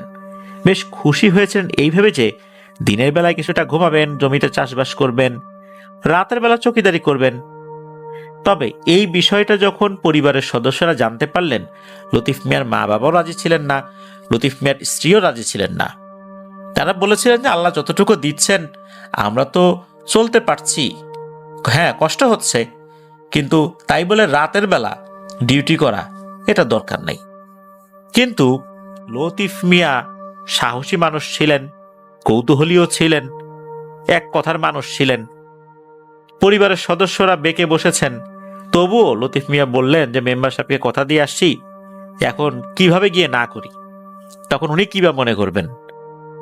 ঠিক আছে, কাজ যখন নিয়েছি কিছুদিন করি, তারপর না হয় দেখা যাবে। কি আর করা, পরিবারের সদস্যরা সম্মতি দিলেন। 2-1 মাস কেটে গেল কোনো সমস্যা ছাড়াই। লতিফ মিয়া ভালোভাবেই উনি ওনার দায়িত্ব পালন করছিলেন। এক রাতে লতিফ মিয়া রাতের খাওয়া দাওয়া সেরে এই চৌকিদারি করার উদ্দেশ্যে বাড়ি থেকে রওনা দিয়েছেন। সেদিন অবশ্য তার বেশ দেরি হয়ে গিয়েছিল। তিনি হারিকেন হাতে, আর হাতে আর একটা লাঠি নিয়েছেন, বেশ বড়সড় বাঁশের লাঠি। এগুলো নিয়ে বেরিয়ে পড়েছেন। বাজারে যাওয়ার পর দোকানগুলো বেশ কয়েকবার ঘুরে দেখেন। বাজারে একটা বড় গাছ ছিল, ওই গাছের নিচে উনি মাঝে মাঝে বসতেন রাতের বেলাতে। কয়েক মাস বসেছেন, কোনো সমস্যা কিন্তু হয়নি। আর ওনার হাতে একটা বাঁশি ছিল, বাঁশিতে ফু দিতেন। উনি যখন বসেছেন তখন হঠাৎ করে একটা শব্দ শুনতে পান। শব্দ শুনতে পাওয়ার পর ওনার হাতের হারিকেনটার আলো একটু বাড়িয়ে দিলেন, আশেপাশে কিছু দেখা যায় কিনা এই চিন্তা করে। তবে এরপর শব্দটা আর শোনা গেল না। তিনি ভাবলেন বিড়াল হবে বোধহয়। একটু পর আবার একই শব্দ শোনা গেল। মনে হলো আগের থেকে শব্দটা বেশ জোরালো হয়েছে, মনে হচ্ছে কেউ কান্না করছে।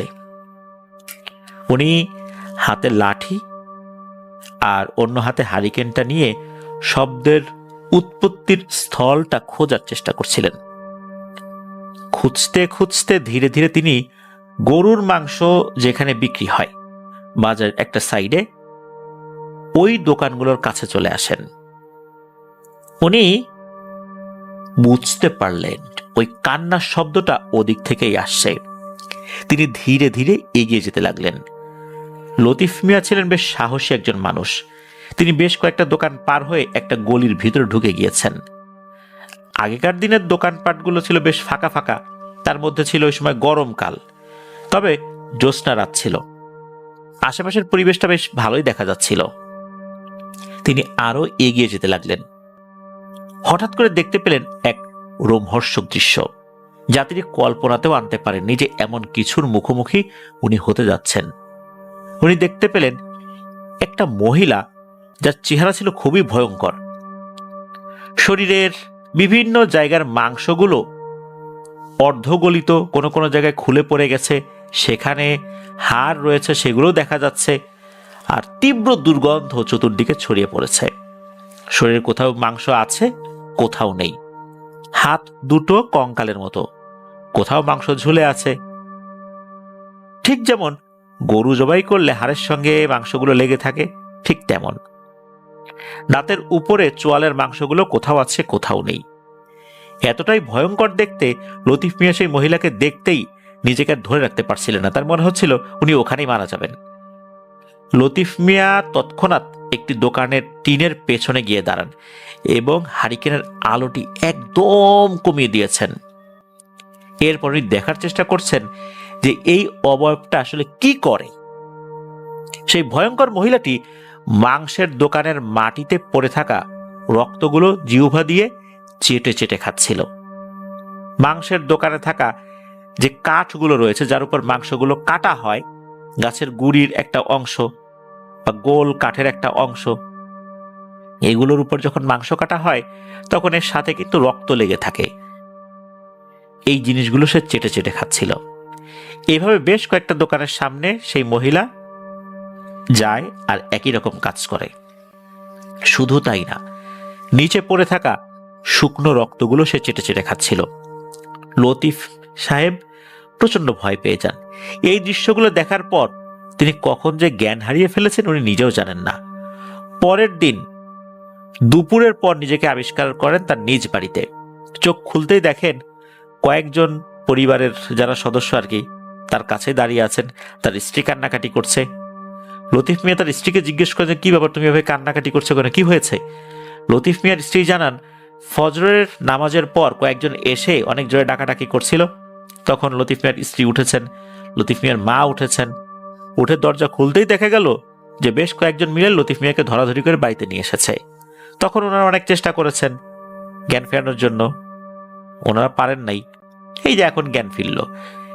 এগুলো যখন বলা হলো তখন লতিফ মিয়ার স্ত্রী লতিফ মিয়াকে জিজ্ঞেস করলেন যে তোমার হয়েছিলটা কি?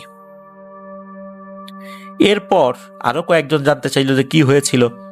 লতিফ মিয়া চিন্তা করলেন যে আসলে আমি কি ওই গাছের নিচে ঘুমিয়ে গিয়েছিলাম কিনা, আমি কি কোনো স্বপ্ন দেখেছিলাম কিনা, যা দেখেছি এটা কি স্বপ্ন নাকি অন্য কিছু।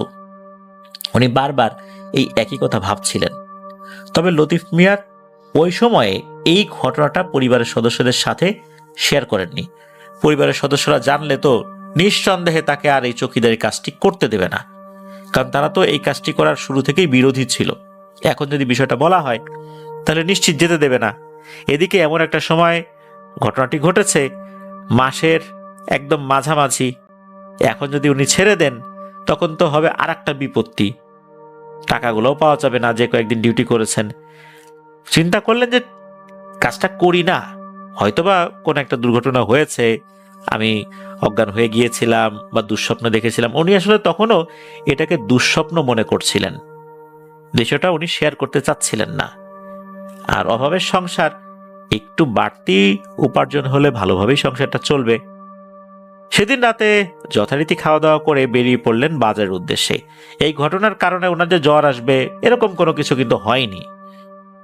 তবে ওই রাত্রে ওনার সবসময় সার্বক্ষণিক যে সাথী একটা বাঁশের লাঠি, এটার সাথে উনি আর একটা লোহার চিকন লাঠি নিলেন। বাজারে গেলেন, পুরো বাজার বাঁশি বাজিয়ে 2-3 বার ঘুরলেন। সবখানে দেখা গেল যে সবকিছু ঠিকঠাক আছে কিনা। উনি দেখলেন যে না, সবকিছু ঠিকঠাকই আছে। এরপর তিনি আবার ওই গাছের নিচে বসলেন। উনি যাতে ঘুমিয়ে না পড়েন এই জন্য কিছু শুকনো খাবার নিয়ে যেতেন, মুড়ি, গুড়, চিড়া, এইগুলো আর কি। এগুলো চিবিয়ে খেলে ঘুম কেটে যায়। উনি খাচ্ছেন, খেতে খেতে শুনতে পেলেন সেই কান্নার আওয়াজ, যেটা গত রাত্রে উনি শুনেছিলেন। তবে আজকে কান্নার আওয়াজটা বেশ তীক্ষ্ণ, মনে হচ্ছিল খুব জোরে জোরে গোঙানিরও শব্দ হচ্ছে। অনেক সময় কেউ রেগে গেলে যেরকম গড়গড় শব্দ করে, এমন শব্দও হচ্ছে কান্নার আওয়াজের সাথে।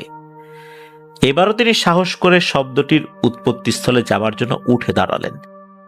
হারিকেনের আলো মিটিমিটি করে জ্বলছে। তবে ওই সময় উনি বাঁশের লাঠিটি রেখে লোহার যেই দণ্ডটা ছিল ওটা হাতে নিলেন। তিনি আবারও গতকালের স্থানটিতে গেলেন এবং সেই দোকানের টিনের পেছনে দাঁড়িয়েছিলেন। তিনি আসলে দেখতে চাইছিলেন যে আসলে কি উনি দুঃস্বপ্ন দেখেছেন নাকি সত্যি সত্যি কিছু দেখেছেন। উনি ওখানে গেলেন, টিনের ওখানে দাঁড়িয়ে কিন্তু সবকিছু দেখা যাচ্ছিল। এবারও তিনি যা দেখলেন সত্যি তা খুবই ভয়ঙ্কর। ওনার শরীর অবশ হয়ে গিয়েছিল, উনি ওনার হাত পা নাড়াতেই পারছিলেন না। তিনি দেখলেন ঠিক গতকালের দেখা সেই মহিলা, শরীরে প্রচন্ড দুর্গন্ধ, অর্ধ গলিত মাংস তার শরীরে, কঙ্কালের মতো 2টি হাত, পায়ের মাংসগুলো কোন রকম লেগে আছে। সে ওই মাংসের দোকানগুলোতে কিছু একটা খুঁজছে। লতিফ চাচা আরো দেখতে পেলেন যে মাটিতে পড়ে থাকা শুকনো রক্তের দাগগুলো এই মহিলা চেটে চেটে খাচ্ছে। এক পর্যায়ে উনি আরো দেখলেন সেই ভয়ঙ্কর মহিলা নিজের পায়ের কোন রকমে আটকে থাকা ওই পচা মাংসগুলো দাঁত দিয়ে টেনে ছিঁড়ে খাচ্ছে, জিহ্বা দিয়ে নিজের পা চেটে চেটে খাচ্ছে।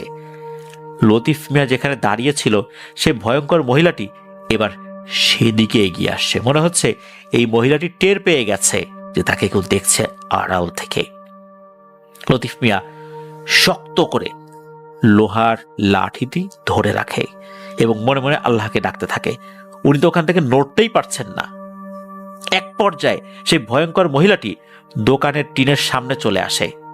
তীব্র দুর্গন্ধ বের হচ্ছিল। এবারে যে ঘটনাটি ঘটে তা হচ্ছে ওই মহিলাটি এক লাফে টিনের পেছনে চলে আসে, একদম লতিফ মিয়ার মুখোমুখি হয়ে যায়। লতিফ মিয়ার সাথে চোখাচোখি হয়। লতিফ মিয়াকে দেখে কর্কশভাবে হাসতে থাকে। তার জিহ্বা দিয়ে লালা পড়ছিল। লতিফ মিয়াকে দেখে বলে, কতদিন মাংস খাই না রে লতিফ মিয়া, তোর মাংস একটু দিবি? এই কথা শোনার পর লতিফ মিয়া আর সহ্য করতে না পেরে প্রচন্ড জোরে একটা চিৎকার করে ওঠে। উনি দৌড়ে সেখান থেকে পালানোর চেষ্টা করেন। তিনি শরীরে একটু শক্তি পেয়েছিলেন ওই সময়। দৌড়ানোর সময় খেয়াল করেন তার পিছনে কিছু একটা আসছে, কিন্তু তার সাহস হলো না পেছনে তাকানোর। উনি দৌড়াতে দৌড়াতে পাকা রাস্তার উপরে উঠেছেন। পাকা রাস্তা থেকে পায়ে হাঁটা 15 মিনিটের দূরত্ব হচ্ছে এই লতিফ চাচার বাড়ি। লতিফ চাচা কোনো পাশে না তাকিয়ে সোজা বাড়ির দিকে দৌড় দেন। তিনি হাঁপাতে হাঁপাতে বাড়ির সামনে আসেন, জোরে একটা চিৎকার দিয়ে তার মাকে ডাকেন এবং ধপাস করে পড়ে যান। এদিকে তার চিৎকারে তার মা, তার স্ত্রী, তার ছোট ভাইও ছিল ওই বাড়িতে, তড়িঘড়ি করে বাইরে বেরিয়ে আসেন। এসে দেখেন লতিফ মিয়া মাটিতে পড়ে আছে অজ্ঞান অবস্থায়। সবাই ধরাধরি করে তাকে ঘরে নিয়ে আসে। তার সমস্ত শরীর ঘামে ভিজে গিয়েছিল। তার স্ত্রী তার গায়ের জামাটি খুলে দেন এবং পাখা দিয়ে বাতাস করতে থাকেন। তারা আসলে কেউ বুঝতে পারছেন না ব্যাপারটা কি। প্রায় অনেকক্ষণ পর লতিফ মিয়ার জ্ঞান ফেরে। চোখ খুলে উনি পানি খেতে চাইলেন। তার স্ত্রী তাকে পানি এনে দেন। সবাই তাকে জিজ্ঞেস করেন হয়েছেটা কি, আর এমন অবস্থা কি করে হলো? আগের রাতেও হলো, আজকেও এই অবস্থা। এদিকে তার স্ত্রী বলছেন যে আমি বারবার নিষেধ করছিলাম রাতের বেলা বাজারে এই ডিউটি না করতে, তবে পরিবারের সদস্যরা চিন্তা করেছিলেন হয়তোবা বাজারে ডাকাত পড়েছে, ডাকাতরা তাকে ধাওয়া করেছে, বিষয়টা এরকম চিন্তা করেছিলেন আর কি। কিন্তু না, লতিফ মিয়া এবারে সমস্ত ঘটনা খুলে বললেন, আগের রাত্রে কি হয়েছিল আর এই রাত্রে কি হয়েছে। এই কথা শোনার পর বাড়ির সবাই তো অনেক ভয় পেয়ে যান। সবাই বলেন আর কোনো কথা না, এই ডিউটি শেষ, আর করা যাবে না, এটা কোনোভাবেই করা যাবে না। তবে এবারে লতিফ মিয়া আর কথা বাড়ালেন না, সবার কথা মেনে নিলেন। সেদিন রাতেই লতিফ মিয়ার অনেক জ্বর আসে। পরের দিন ফজর নামাজের পর তার ছোট ভাই মসজিদের ইমাম সাহেবের নিকট সবকিছু বলেন। ইমাম সাহেব বললেন যে ঠিক আছে, আমি যাব লতিফ মিয়াকে দেখতে। সেদিন আসরের নামাজের পর ইমাম সাহেব লতিফ মিয়ার বাড়িতে আসেন। এসে দেখেন লতিফ মিয়ার স্ত্রী লতিফ মিয়ার মাথায় পানি দিয়ে যাচ্ছে, কারণ লতিফ মিয়ার শরীরে অনেক জ্বর। ইমাম সাহেব বললেন যে এমন অনেক ঘটনা ঘটে থাকে আমাদের সাথে, জিন ইনসান তো আল্লাহ তাআলা সৃষ্টি করেছেন, একথা সত্য। তুমি হয়তো অনেক খারাপ কিছুর কবলে পড়েছিলে, আল্লাহই বাঁচিয়ে দিয়েছেন, আলহামদুলিল্লাহ। এই বলে ইমাম সাহেব পানি পরে দিলেন।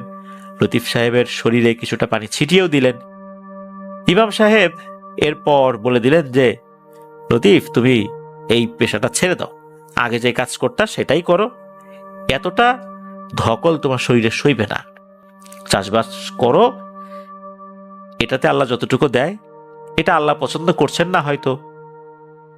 লতিফ মিয়া বলেন, জি আপনি ঠিকই বলেছেন, আমার পরিবারের সদস্যরা শুরুতেই বলেছিল, আমি তো শুনিনি, আমি এই কাজ আর করবো না। এদিকে বাজারের লোকজন তাকে দেখতে আসে। এর মধ্যে একজন বেশ বয়স্ক ভদ্রলোক, যিনি ওই বাজারে ব্যবসা করতেন, তার একটা বেশ বড়সড় দোকান ছিল, উনি আসেন। তো উনি এসে লতিফ মিয়ার সাথে কথা বলেন, কুশলাদি বিনিময় করেন। ওই বয়স্ক লোকটির নাম ছিল আব্দুল মান্নান। এই মান্নান চাচা বললেন, আমরা তো অনেক আগে থেকে এই হাটে বেচা কেনা করি, আমরা যা জানি তোমরা তো তা জানো না। লতিফ মিয়া বললেন যে আপনি আসলে কি জানার কথা বলছেন বলেন তো। তখন মান্নান চাচা বললেন যে এই ঘটনা এমন একটা ঘটনা যেটার ফল এখনো সবাই ভোগ করছে, হয়তো ভবিষ্যতেও করবে। তো এই কথা যখন বলা হলো, এর মধ্যে ইমাম সাহেব ও লতিফ সাহেবকে দেখার জন্য চলে আসছেন। সবাই মিলে শুনছেন যে আসলে ঘটনাটা কি। তখন ওই লোক বললেন যে প্রায় 10-12 বছর আগের কথা, একটা মহিলা আসছিল গরুর মাংস কেনার জন্য। তার নাম ছিল আঞ্জু বেগম। তিনি স্থানীয় একটি ধানের চাতালে কাজ করতেন। বাড়িতে ছিল তার এক সন্তান, তার স্বামী আর শাশুড়ি। তার স্বামী ছিলেন বেশ অসুস্থ, এক কথায় তার শরীর অবশ হয়ে গিয়েছিল, প্যারালাইজড অবস্থায় ছিল, কোনো কাজ করতে পারতেন না। কি আর করা, এই আঞ্জু বেগম এবং তার শাশুড়ি মিলে সংসার চালাতেন বিভিন্ন কাজ করে। সেই সময় অল্প টাকাতেই তাদের সংসার মোটামুটি ভালোই চলে যেত। একদিন তার ছেলে গরুর মাংস খাওয়ার জন্য বায়না ধরেছিল। আঞ্জু বেগম তার ছেলেকে বললেন কাজ শেষ করে হাট থেকে তিনি গরুর মাংস কিনে নিয়ে আসবেন। তার ছেলে ভীষণ খুশি হয়েছিল। তার ছেলের নাম ছিল শিহাব। আঞ্জু বেগম কাজ শেষ করে হাটে যান।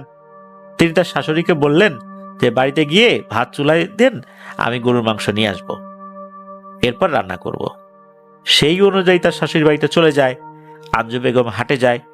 তিনি গরুর মাংসের দাম করতে লাগলেন। তার কাছে যে টাকা ছিল তা দিয়ে আসলে গরুর মাংস কেনা যাচ্ছিল না, কিছু টাকা কম ছিল। ওখানকার একজন ব্যবসায়ী, যিনি গরুর মাংসের ব্যবসা করতেন আর কি, তখন তাকে বললেন যে আপনি হাফ কেজি মাংস দেন। হাফ কেজি মাংস যদি উনি নেনও তারপরে কিছু টাকা বাকি থাকে, তখন ওই দোকানদার বললেন যে আপনি হাফ কেজি মাংস নেবেন, আপনি একটা কাজ করেন, আপনি বেলা শেষ হলে আসেন, তখন যে মাংসগুলো থাকবে আমি আপনাকে অল্প দামে দিয়ে দিব, এই যে টাকাটা বাকি থাকে বাকি টাকা আপনাকে দিতে হবে না। আঞ্জু বেগম খুশি হলেন, বলে ঠিক আছে, ততক্ষণ আমি এখানে বসে থাকি। তো এই যে দোকানদার তাকে বললেন যে ঠিক আছে আপনি বসে থাকেন। কতক্ষণ আর বসে থাকা যায়? আঞ্জু বেগম বাজারের এদিক সেদিক একটু ঘোরাঘুরিও করে আসলেন। এদিকে হাট বেলা শেষ হয়ে গেল, প্রায় সন্ধ্যা ঘনিয়ে এসেছে, মাগরিবের আজান তখনও দেয়নি।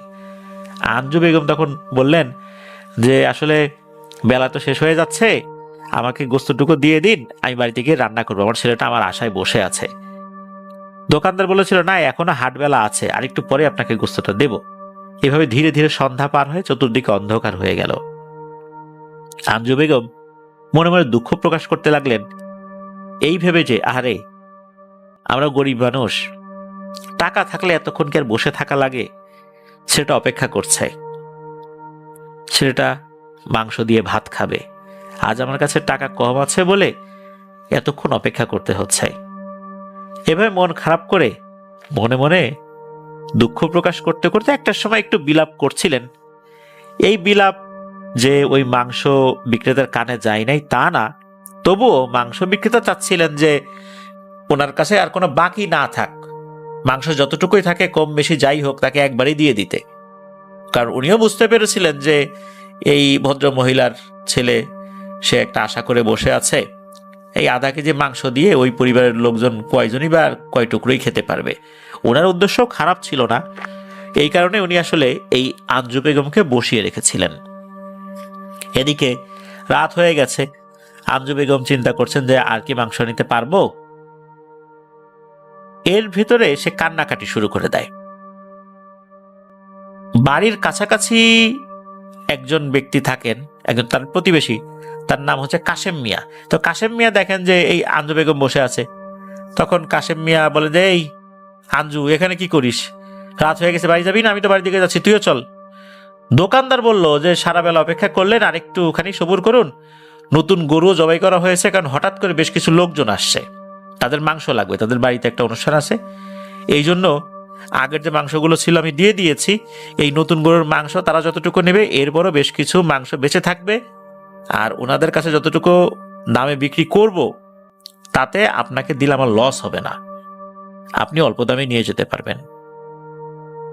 এ কথা শোনার পর আঞ্জু বেগমও চিন্তা করলেন যে ঠিক আছে, তাই হোক, নিয়ে যাই। এ কথা কিন্তু এই কাশেম মিয়াও শুনেছিলেন। তখন কাশেম মিয়া বলে আচ্ছা ঠিক আছে দোকানদার, তুমি তাকে মাংস দিয়ে দিও, আমি চলে গেলাম।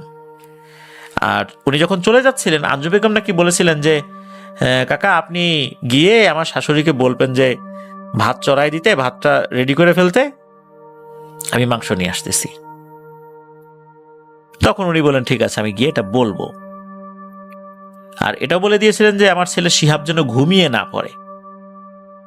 তো উনি তো গেছেন, গিয়ে সব কথা বলেও দিচ্ছেন যে হ্যাঁ সে আসবে। এদিকে সময় কেটে যেতে লাগলো, রাত অর্ধেক হয়ে গেছে, আঞ্জু বেগম বাড়িতে ফেরেন নাই। গ্রামের মানুষেরা সাধারণত এশার নামাজ পড়েই ঘুমিয়ে পড়তেন, আর ওই গ্রামে তো তখনও ইলেকট্রিসিটি আসেনি, অনেকে সন্ধ্যার পরপরই ঘুমিয়ে পড়তেন। আঞ্জু বেগমের শাশুড়ি খুব চিন্তায় পড়ে গেলেন। এদিকে আঞ্জু বেগমের ছেলে শিহাব, সেও বারবার জিজ্ঞেস করছিল মা কখন আসবে। আঞ্জু বেগমের শাশুড়ি আর ধৈর্য ধরে রাখতে পারলেন না। এদিকে আঞ্জু বেগমের স্বামী, তার নাম হচ্ছে মোতালেব মিয়া, সে বারবার জিজ্ঞেস করছে যে আঞ্জু এসেছে কিনা। এখন তার তো উঠে খোঁজার শারীরিক শক্তি নাই, তার শরীর তো প্যারালাইজড হয়ে আছে। তখন আঞ্জু বেগমের যিনি শাশুড়ি, উনি একটা হারিকেন হাতে নিয়ে পাশের বাড়িতে যান। পাশের বাড়িতে গিয়ে বলেন যে আঞ্জু বেগম তো এখন বাড়িতে ফেরেন নাই।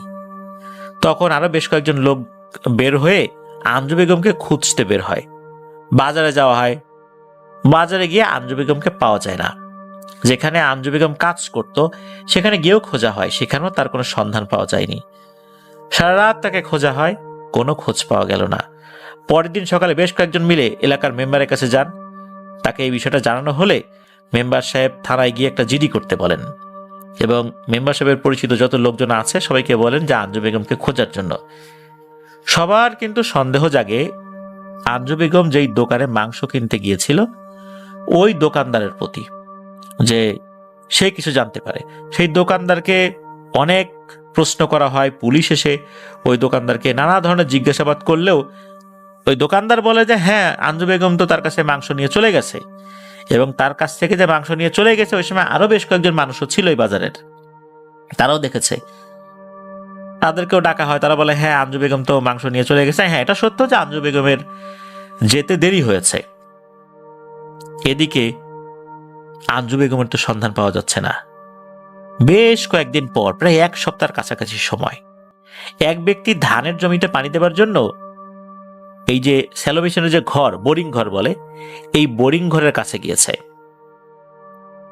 ওইখানে গেলে এমন দুর্গন্ধ সে পাচ্ছে, তো উনি ভেবেছেন হয়তো বা শিয়াল কুকুর মরে পচে একদম ফুলে গিয়েছে, এই জন্য এরকম গন্ধ হচ্ছে। উনি ওই বোরিং ঘরের পেছন দিকে গিয়ে দেখেন একটা বস্তা পড়ে আছে। ওই বস্তার উপরে লাল লাল শুকনো কিছু লেগে আছে। তখন উনি চিন্তা করলেন এর ভিতরে কি হতে পারে। উনি আশেপাশে যারা কৃষক ছিলেন তাদেরকে ডাকেন, সবাই চলে আসে, এসে দেখে একটা বস্তা পড়ে আছে।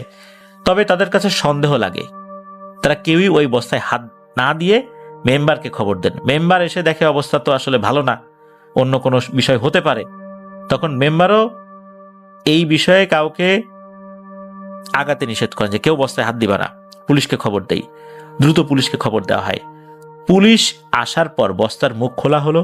মুখ খোলার পর যেটা দেখা গেল, তার দেখার জন্য আসলে গ্রামবাসীরা কেউই প্রস্তুত ছিল না।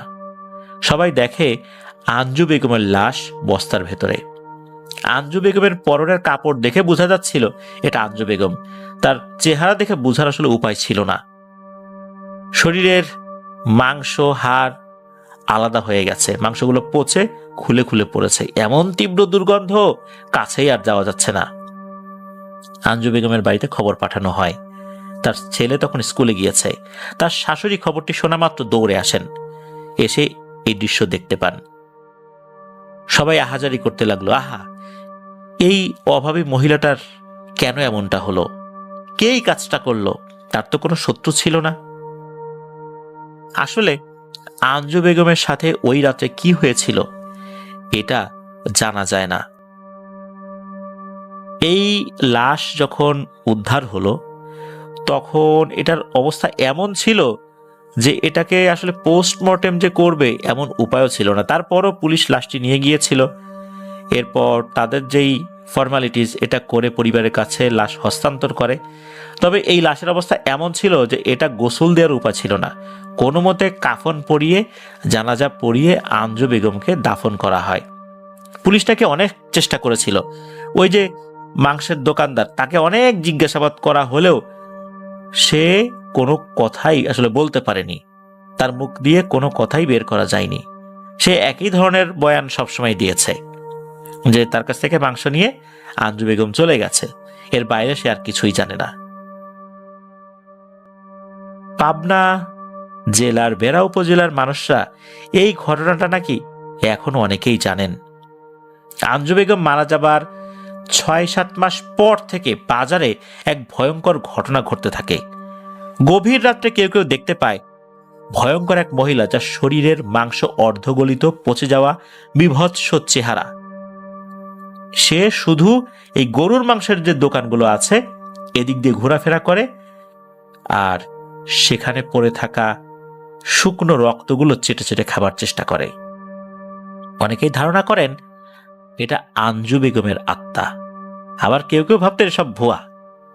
তবে এই ঘটনা যে শুধু এই লতিফ চাচার সাথে ঘটেছে বিষয়টা এরকম না। এই ঘটনা নাকি আরো বেশ কয়েকজন পাহারাদার যারা ছিলেন নাকি তাদের সাথেই ঘটেছে। এরা ভয় পেয়ে আর এখানে কাজ করতে আসতো না। এরকম অনেকগুলো পাহারাদার বদল হতে হতে এই যে লতিফ চাচা, উনি এই দায়িত্ব নিয়েছিলেন। তবে লতিফ চাচা তো আর যান নাই। এখন ওই এলাকায়, ওই বাজারে আঞ্জু বেগমের মতো ওই অবয়বটাকে দেখা যায় কিনা তা কিন্তু জানা যায়নি। তবে এই অবয়বটাকে দেখেছেন এমন অনেক লোক এখনো নাকি জীবিত আছেন। আঞ্জু বেগমের শাশুড়ি জীবিত নেই, তার স্বামী যেহেতু প্যারালাইজড পেশেন্ট ছিল, সেও মারা যায় তার স্ত্রীর মৃত্যুর পর। তার ছেলে বেঁচে আছে কিনা এই সন্ধানটা পাওয়া যায়নি। তবে কেউ কেউ বলেন যে হ্যাঁ, তার ছেলে জীবিত আছে, তবে সে শহরে থাকে। কোন শহরে থাকে এটা আসলে ওভাবে জানা যায়নি। আর যিনি ঘটনাটি মূলত বলেছেন এই শারমিনাপুর কাছে, অর্থাৎ ওনার একজন স্টুডেন্টের দাদি, এই দাদি উনি ওনার স্বামীর কাছ থেকে ঘটনাটি শুনেছিলেন। এই ঘটনাটি আমাদেরকে যিনি পাঠিয়েছেন উনি একজন রেমিটেন্স যোদ্ধা ভাই, বর্তমানে রয়েছেন সৌদি আরবে। ওনার বাড়ি মানিকগঞ্জ জেলায়। ওনার নাম খান সীমান্ত। যে ঘটনাটি উনি পাঠিয়েছেন, এই ঘটনাটি ঘটেছিল ওনার এলাকারই খুব কাছের এক বড় ভাইয়ের সাথে, যার নাম হচ্ছে জাকারিয়া পারভেজ। এই পারভেজ ভাইয়ের সাথে ঘটনাটি ঘটে 2019 সালে। তখন উনি গ্রামেরই একটি মাদ্রাসায় লেখাপড়া করতেন। মাদ্রাসাটা অতটা বড় না হলেও মাদ্রাসার এরিয়াটা বেশ বড়। মাদ্রাসার সামনে স্টুডেন্টদের খেলাধুলা করার জন্য বিশাল একটা মাঠ ছিল। মাঠের এক পাশেই আবার ছিল বড় একটা পুকুর। মাঠের পাশে, পুকুরের পাশে বেশ কয়েকটা তাল গাছও ছিল, আরো বেশ কিছু গাছপালা ছিল আর কি। আর সময়কালটা গ্রীষ্মকাল, প্রচন্ড গরম পড়েছে। রাতের বেলা তো মাঝে মাঝেই বিদ্যুৎ চলে যায়, তখন কিন্তু ঘুমাতে খুবই অসুবিধা হয়। যখন ঘুম আসে না, ওনারা কেউ কেউ ঘর থেকে বাইরে বের হয়ে মাঠ দিয়ে একটু হাঁটাহাঁটি করেন, পুকুর পাড়ে হাঁটাহাঁটি করেন, ওখানে বাতাসটা একটু ঠান্ডা ঠান্ডা লাগে। এরপর আবার ইলেকট্রিসিটি আসলে শুয়ে পড়েন এসে। তো এরকমই এক রাতের ঘটনা। জাকারিয়া পারভেজ ভাই শুয়ে আছেন, গভীর রাতে ইলেকট্রিসিটি চলে গেছে। উনি খেয়াল করলেন যে মাদ্রাসার ঘড়িতে বাজে রাত 1-1:30টার মতো। মাদ্রাসাগুলোতে কিন্তু ফজরের আজানের আগেই উঠে যেতে হয়। মাদ্রাসার ঘড়িতে উনি এই কারণে দেখতে পেরেছিলেন, কারণ হচ্ছে জানালাগুলো তো খোলা ছিল। ওই জানালা দিয়ে যতটুকু চাঁদের আলো আসছিল, ওই চাঁদের আলোতে উনি বুঝতে পেরেছিলেন যে কয়টা বাজে। চিন্তা করলেন যাই বাইরে থেকে একটু হেঁটে আসি। উনি মাঠের মধ্যে গিয়েছেন।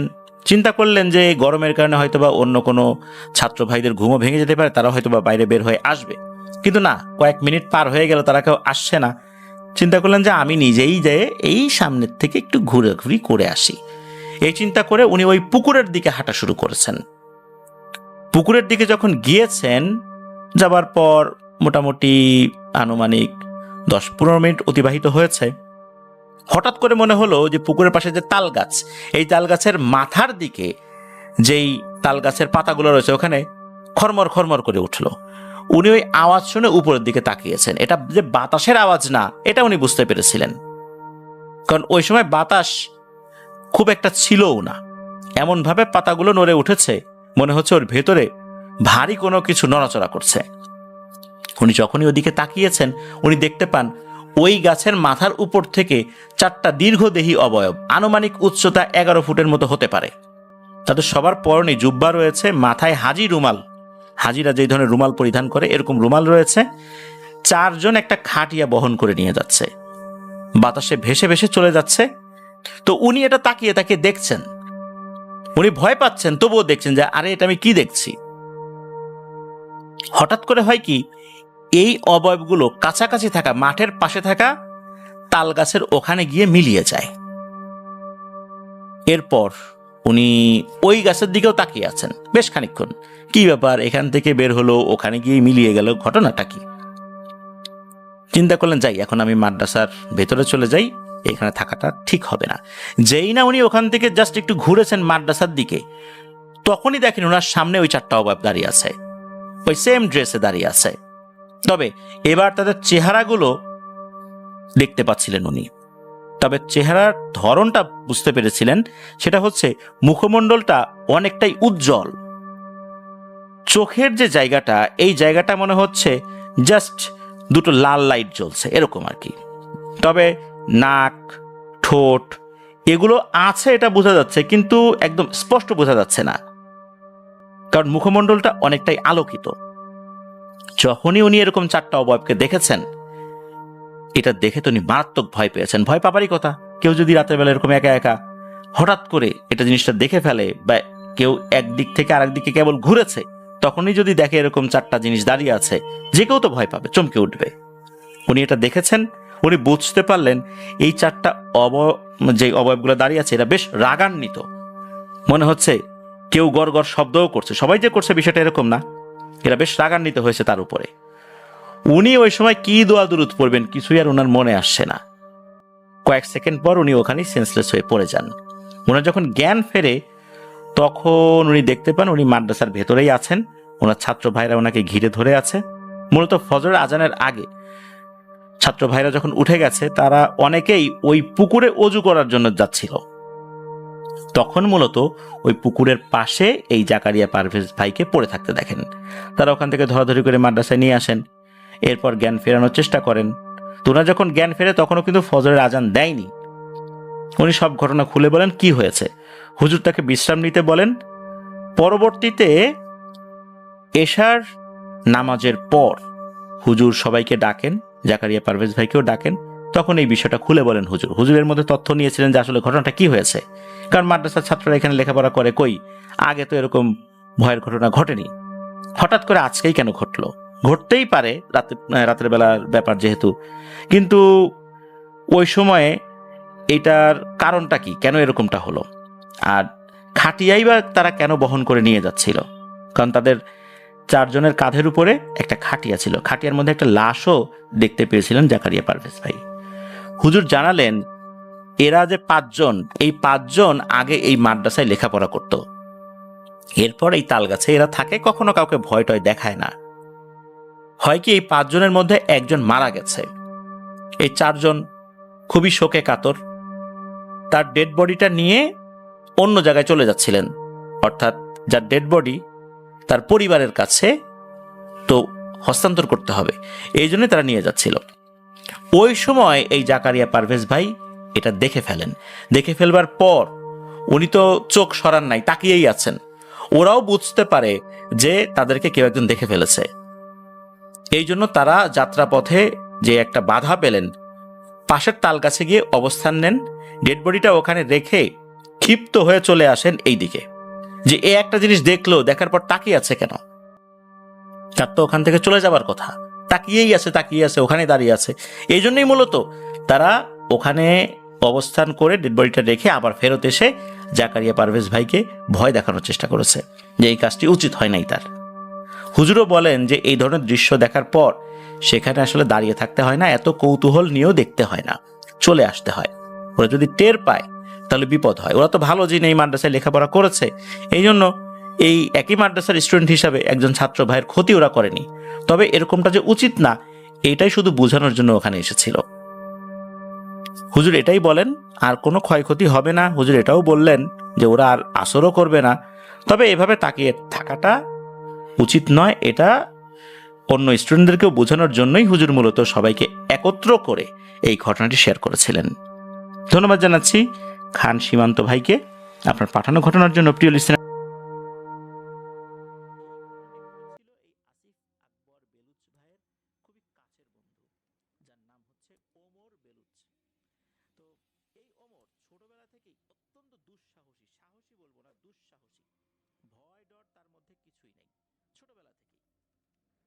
সময়টা ওই সময়ে এরকম অনুমান করা হয় 2002 সাল 3 সাল এরকম আর কি একটা সময় আর কি। সে এতটাই ডেয়ারিং, যেখানে কেউ যদি ভয় পায় সেখানে ওমর চলে যাবে, সে বাজি ধরে যাবে।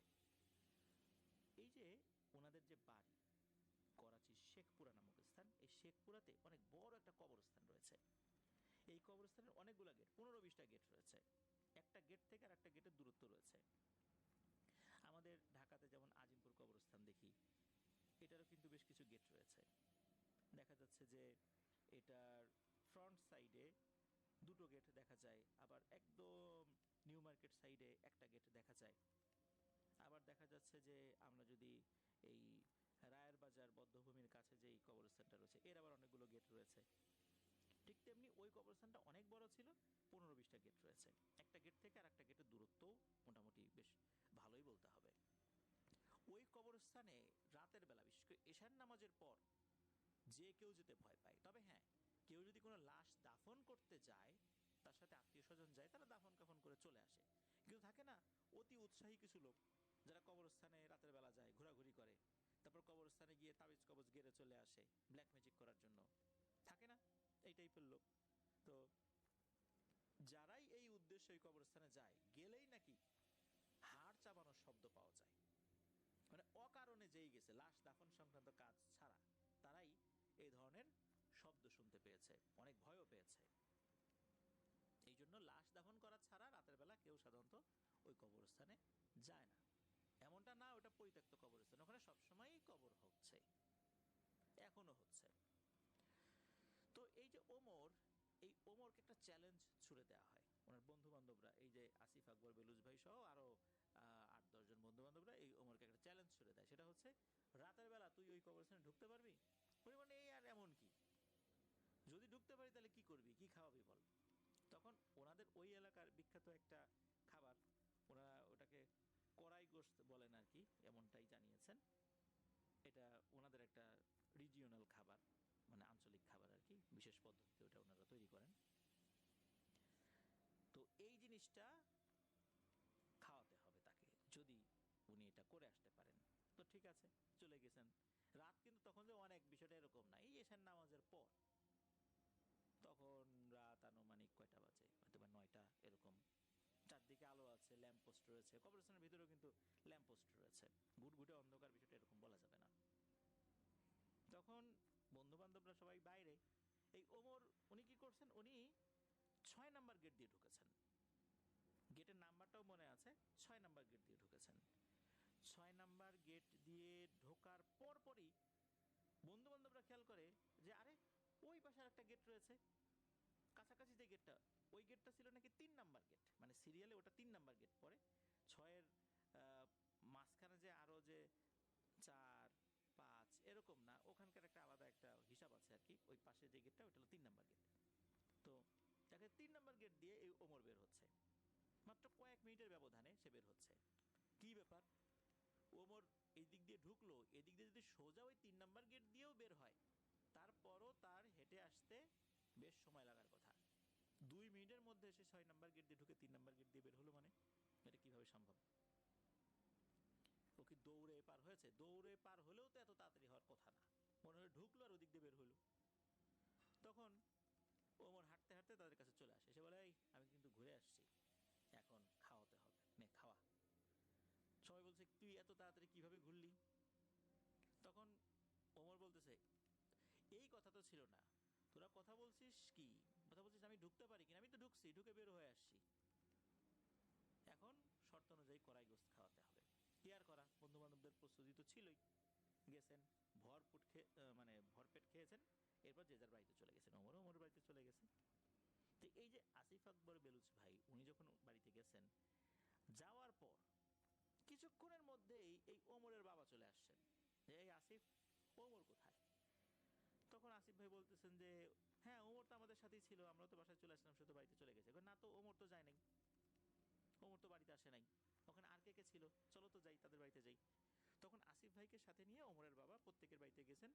সবাই তো একই কথাই বলে যে আমরা তো আমাদের মতো বাসায় চলে আসছি, ওমর তো বাসায় চলে গেছে, ওমর তো বাড়িতে যায় নাই। তখন ঘটনা কি কি হয়েছিল, এইটা যখন ওমরের বাবা জেনেছেন, সর্বনাশ, তোমরা বাজি ধরে ওমরকে ওই কবরস্থানে পাঠাইছো, তোমাদের কি একটুও বিবেক বোধ নাই? ও না হয় দুঃসাহসী, তাই বলে তোমরা ওকে এই কাজের জন্য ঠেলে দিলা?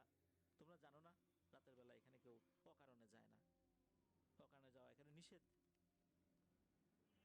তখন বুঝতে পারছেন যে ঝামেলা একটা হয়েছে।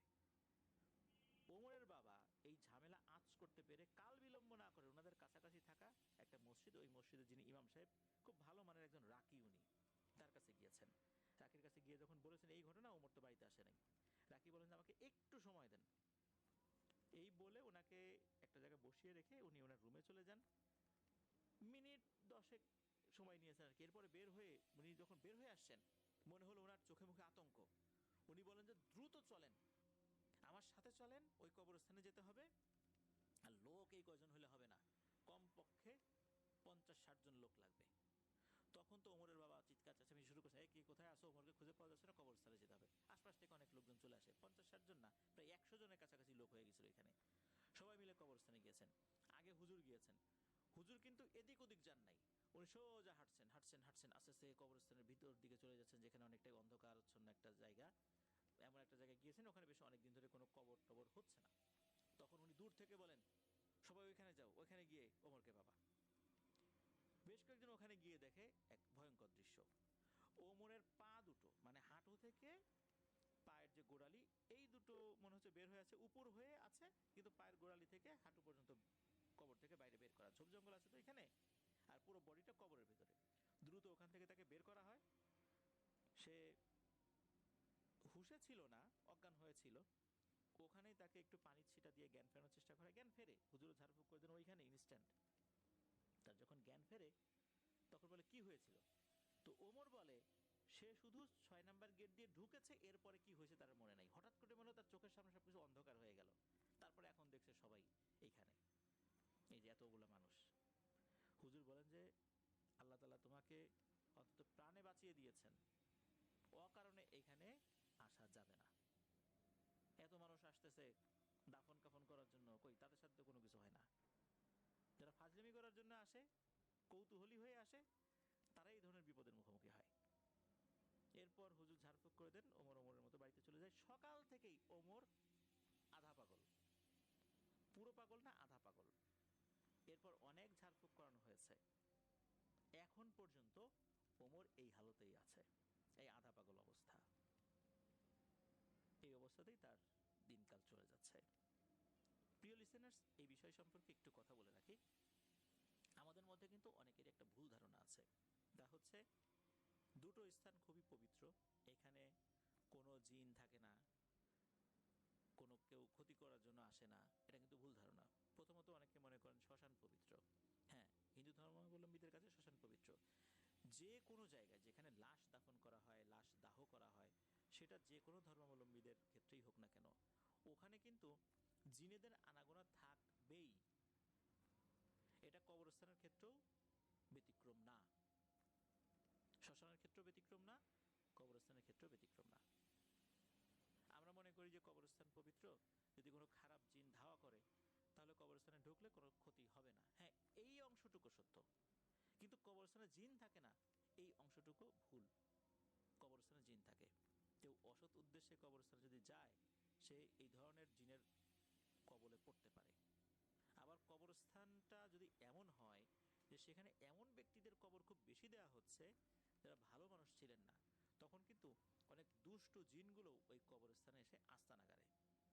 এমন ঘটনা কিন্তু বহু রয়েছে। এটা পাকিস্তানের ঘটনা। মিঠু মাঝি ভাই যেখানে চাকরি করছেন, ওনার সাথে আরো বেশ কয়েকজন কলিগ রয়েছেন। তাদের মধ্যে একজনের নাম হচ্ছে রাকিন, যার বাড়ি হচ্ছে ফিলিপাইনে, আর একজনের নাম গুইদো, আলবেনিয়াতে তার বাড়ি, আর 3জন রয়েছেন তাদের বাড়ি পাকিস্তানে। এই 3জনের মধ্যে একজনের নাম হচ্ছে আসিফ আকবর, আর একজনের নাম গহর, আর একজনের নাম হচ্ছে আসলাম। ঘটনাটি মূলত যিনি বলেছেন তিনি হচ্ছেন এই আসিফ আকবর ভাই। তার পুরো নাম হচ্ছে আসিফ আকবর বেলুচ। তাদের মূল বাড়িটা বেলুচিস্তানে হলেও ওনারা কিন্তু দীর্ঘদিন ধরে রয়েছেন পাকিস্তানের করাচির শেখপুরাতে। তো এখানে বেশ কয়েকটি ঘটনা রয়েছে। এই আসিফ আকবর ভাইয়ের যিনি ছোট ভাই, তার নাম হচ্ছে আলী আকবর বেলুচ। প্রথম ঘটনাটা এই আলী আকবর বেলুচের সাথে তার মায়ের, অর্থাৎ আসিফ আকবরের মায়ের সাথে তার ছোট ভাইয়ের একটা ঘটনা। এটা সাল 1993-94। তখন আলী আকবর ভাইয়ের বয়স হচ্ছে 2 বছর, ম্যাক্সিমাম 2.5 বছর। একদিন এশার নামাজের পর, যেহেতু 2-2.5 বছর বয়স, বাচ্চা মায়ের কাছে ঘুমায়, তো একদিন এশার নামাজের পর এই আলী আকবর বেলুচ যিনি মায়ের কাছে ঘুমিয়ে আছেন। তো মাও ঘুমিয়ে আছেন। হঠাৎ করে ওনার মায়ের ঘুম ভেঙে যায়। উনি দেখেন যে এই যে আলী আকবর যিনি, উনি হেঁটে হেঁটে ওয়াশরুমের দিকে যাচ্ছেন। ওনাদের ওয়াশরুমটা তো অ্যাটাচ ওয়াশরুম আর কি, ঘরের বাইরে না। উনি চিন্তা করেন কি ব্যাপার, বাচ্চাটা একা একা হেঁটে হেঁটে ওয়াশরুমের দিকে যাচ্ছে, পা পিছলে তো পড়ে যেতে পারে। উনি দৌড়ে গিয়ে ওনার সন্তানের হাতটা চেপে ধরেছেন। তখনই ঘটে একটা অনাকাঙ্ক্ষিত ঘটনা। এই আলী আকবর বেলুচ ঘুরে ওনার মায়ের মুখে এমন এক চড় দিয়েছে, এক চড় খেয়ে চোখ বন্ধ করে ফেলেছেন এবং মুখের উপর হাত দিয়েছেন। হাত দেওয়ার পর যখন চোখ খুলেছেন, খুলে দেখেন যে আলী আকবর বেলুচ সেখানে নাই। নিশ্চয়ই তাহলে বিছানায় আছে। বিছানার দিকে তাকিয়ে দেখেন আলী আকবর বেলুচ বিছানাতেও নাই। ঘরের দরজার দিকে তাকিয়ে দেখেন ঘরের দরজা বন্ধ। তাহলে উনি যেই বাচ্চাটিকে নিয়ে শুয়েছিলেন, এই বাচ্চাটা কে, কোথায় গেল? উনি দ্রুত দরজা খুলেছেন। দরজা খুলে দেখেন আর একটা অদ্ভুত দৃশ্য।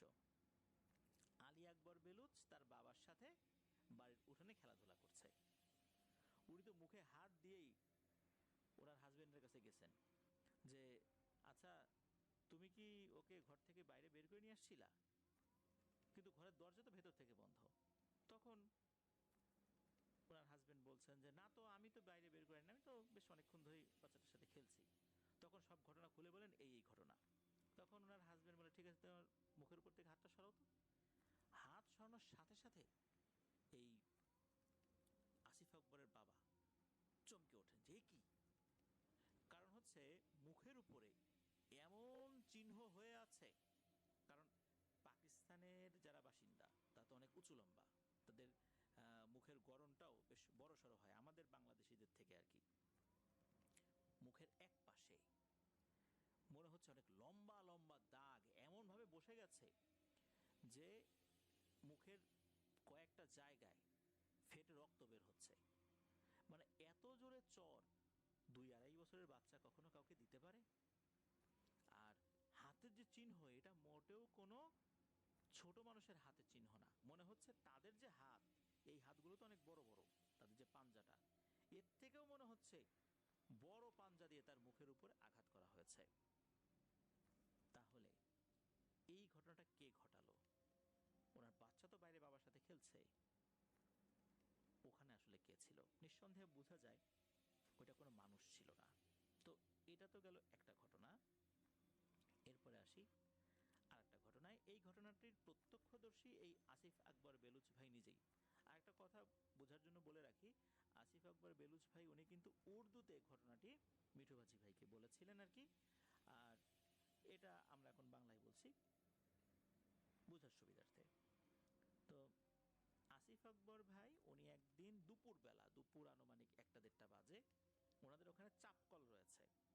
পাকিস্তানে এক ধরনের বিশেষ চাপকল রয়েছে, আমাদের বাংলাদেশেও যে ধরনের চাপকল রয়েছে ওখানেও চাপকল রয়েছে, আমাদের চাপকলের কাছাকাছি এরকম দেখা যায় আর কি। তো ওখানে দেখা যাচ্ছে যে পানির তো সংকট রয়েছে যেই জায়গাগুলোতে, ওখানে অনেক গভীরভাবে পাইপগুলো বসানো হয় বেশ শক্তপোক্ত করে। আর এইটার যে মেঝেটা অনেক শক্ত করে তৈরি করা হয়। তো উনি গিয়েছেন চাপকলে পানি খাওয়ার জন্য। ওই সময় নাকি এমন গরম পড়েছে, প্রায় 45 কি 46 ডিগ্রি সেলসিয়াস টেম্পারেচার, এরকম প্রচন্ড গরম পড়েছে। তো উনি চাপকলের ওখানে গিয়েছেন পানি চেপে পানি খাবেন। এই জন্য উনি যখন চাপকলের ওখানে গিয়েছেন তখন দেখেন এক অদ্ভুত দৃশ্য। চাপকলের নিচে অদ্ভুত আকারের একটা পাত্র আছে, যে পাত্রে পানি ভরা হচ্ছে, আর চাপকলের যেই হ্যান্ডেল যেটা, এটা একা একাই চাপ দিচ্ছে আর পানি পড়ছে ওই দিক দিয়ে যেখান দিয়ে পানি বের হয়। এটা উনি দেখছেন, উনি কাউকে দেখতে পাচ্ছেন না যে কে চাপ দিচ্ছে, কিন্তু পানি পড়ছে। উনি কিন্তু বিষয়টা বুঝতে পেরেছেন ঘটনাটা কি। এই ঘটনাটা যখন হয় তখন ওনার বয়সও খুব বেশি না, অথবা 14-15 বছর এরকম আর কি। উনি তখন খুব সুন্দর করে একটা সালাম দিয়েছেন, যে আসসালামু আলাইকুম। ওনাদের যেটা ভাষা, ওই ভাষায় উনি বলছেন যে আমি কি এক গ্লাস পানি খেতে পারি? এটা বলার সাথে সাথে নাকি ওই চাপ দেয়া বন্ধ হয়ে গেল। বিষয়টা এরকম যে কেউ একজন চাপ দিচ্ছিলেন, তখন আমি গিয়ে বললাম যে আমি কি এক গ্লাস পানি চেপে খেতে পারি? তখন তিনি ওখান থেকে সরে গেলেন, আমি চাপ দিয়ে পানি খেলাম। বিষয়টা এরকম মনে হলো, তাকে অনুমতি দেয়া হলো। উনি তখন করলেন তা হচ্ছে যে উনি ওই যেই আর একটা পাত্র আছে ওইটাকে আর টাচ করেন নাই। উনি এমনভাবে পানি চাপ দিয়ে নিয়েছেন, ওনার গ্লাসের পানিটাও যেন উপচে ওই পাত্রের মধ্যে না পড়ে, মানে এইভাবেই নিয়েছেন। তারপর ওখান থেকে সরে আসেন, এরপর ওখান থেকে দ্রুত চলে যান। আবার কি চাপকলের চাপ হচ্ছিল কিনা, পানি পড়ছিল কিনা, এটা উনি দেখেন নাই। তো এরপরে আসি আর একটা ঘটনায়, তারপর আমরা মূল ঘটনাতে যাব আর কি। এটা একটা ছোট ঘটনা। এই ঘটনাটি ঘটেছিল আসিফ আকবর বেলুচ ভাইয়ের চাচার সাথে। তো ওনার চাচারা কিন্তু কৃষিকাজের সাথে যুক্ত। তো ওনারা মাঝে মাঝে যেটা করেন সেটা হচ্ছে পাহারা দেয়া বা বিভিন্ন জায়গায় বিশ্রাম নেওয়ার জন্য এক ধরনের চৌকি ব্যবহার করেন, কিন্তু সেই চৌকির উপর কিন্তু বাঁশের কোনো ফালিও বসানো হয় না বা কোনো কাঠ বসানো হয় না। চার কোণা এবং চারটা পায়া বিশিষ্ট এই চৌকির মাঝখানে পাট দিয়ে তৈরি বা দড়ি দিয়ে তৈরি এক ধরনের প্যাচ দেয়া হয়, যেটা আসলে অনেকটা ফোমের মতো কাজ করে। বিভিন্ন জায়গায় দেখা যায়, হসপিটালে এরকম আছে, তারপর বিভিন্ন ব্যারাকগুলো, আর্মির ব্যারাক, আনসার ব্যারাক, পুলিশের ব্যারাকগুলো, এগুলোতে কিন্তু এই ধরনের খাটের ব্যবহার রয়েছে। স্পেশালি ক্যান্টনমেন্টগুলোতে এগুলোর বেশি ব্যবহার রয়েছে। তো এইগুলো কিন্তু পাকিস্তানের পাঞ্জাব, বেলুচ, তারপরে ভারতেরও বেশ কিছু জায়গায় যারা কৃষিকাজ করেন ওনারা এই জিনিসগুলো ব্যবহার করেন। এগুলো হালকা হয়, খুব শক্ত হয়, অনায়াসেই এক জায়গা থেকে আরেক জায়গায় ওনারা কাঁধে করে সরিয়ে নিয়ে যেতে পারেন। তো উনি রাতের বেলা ফসলের ক্ষেত পাহারা দেওয়ার জন্য, খুব বেশি সময় পাহারা দেবেন না, খাওয়া দাওয়া করে চিন্তা করেন ঘন্টাখানিক পাহারা দিই। তো উনি একটা গাছের নিচে ওনার ক্ষেতের পাশে ওনার এই চৌকিটা বিছিয়ে এটার উপর শুয়েছেন। তো বেশ ঠান্ডা বাতাস বইছিল, একটু ঘুম ঘুম ভাবও চলে আসছে। হঠাৎ করে মনে হলো কেউ একজন ওনার গোফ ধরে টান দিচ্ছে। ওনার আবার গোফ ছিল পাকানো গোফ আর কি, বেশ বড় গোফ। মনে হচ্ছে কেউ গোফের এই মাথা ধরে একবার টান দেয়, ওই মাথা ধরে টান দেয়, আবার দাড়ি ধরে টান দেয়, কান ধরে টান দেয়, চুল ধরে টান দেয়, পাগড়ি ধরে টান দেয়, আবার পায়ের নখ ধরে টান দেয়। তো এরকম করছে আর কি। তো উনি বেশ বিরক্ত হলেন, চিন্তা করুন ওনার কোনো বন্ধু বান্ধব মনে হয় মজা করছে। তাকিয়ে দেখলেন কেউ নেই। তো একটা পর্যায়ে উনি বিরক্ত হয়ে গালিগালাজ শুরু করছেন। মানে এমন গালিগালাজ যে বেটা সাহস থাকলে সামনে আয়, তো এরকম বিরক্ত করিস কেন, দেব মায়ের, এরকম কথাবার্তা বলতেছেন আর কি। তখন হঠাৎ করে গম্ভীর কণ্ঠে একটা আওয়াজ ভেসে আসে। এই আওয়াজটা যদি আমরা বঙ্গানুবাদ করি, বিষয়টা এরকম হয় যে ইফরিদের সন্তান আমি, আর একবার যদি একটা কটু কথা বলিস তোকে এখানে জীবন্ত পুঁতে ফেলবো। যখনই এই কথা উনি শুনেছেন, উনি তো এখান থেকে উঠেই দিয়েছেন দৌড়ে, সর্বনাশ, এ কিসের খপ্পরে পড়ছি। পরবর্তীতে একজন ভালো আলেমের সাথে এই বিষয়ে যখন যোগাযোগ করা হয়, উনি বলেছিলেন যে সত্যিও এখানে খুবই শক্তিশালী এই জিন গোত্র, যারা ইফরিত শ্রেণীর জিন, এদের একটা বাচ্চা আসছিল এখানে। সে এসে তোমার সাথে খেলাধুলা করছিল, তখন তুমি কটু কথা বলছো। ও যদি খালি আর একবার তোমার মুখ থেকে একটা কটু কথা শুনতো, তোমার আর ওখান থেকে বেঁচে ফেরা হতো না। যাই হোক, এই ঘটনাটা এ পর্যন্তই। এরপরে ওনার সাথে আর কোনো কিছু হয়নি। তখন পলাশ ভাই বলতে থাকেন ঘটনাটা খুব বেশি দিন আগের না, ওনাদের যে রেস্টুরেন্ট নবাবগঞ্জে আর কি, ওই রেস্টুরেন্টেই ঘটেছিল। তবে ঘটনাটি ঘটেছিল ওনাদের স্টাফ রুমে। ওনাদের দুটো স্টাফ রুম রয়েছে স্টাফদের থাকার জন্য। যেহেতু অনেক সকালবেলা উঠতে হয়, স্টাফরা যদি বাইরে থাকে তাহলে সকালবেলা কিভাবে হোটেলে আসবে। আবার দেখা যাচ্ছে হোটেল রাত করে বন্ধ করতে হয়, পরিষ্কার পরিচ্ছন্নতার ব্যাপার আছে, অনেক ধরনের কাজই তো রেস্টুরেন্টগুলোতে থাকে। এই জন্য স্টাফদের থাকার জন্য মালিক পক্ষ থেকে দুটো রুম আলাদা করে দেওয়া হয়েছিল। এক রুমে 4 জন,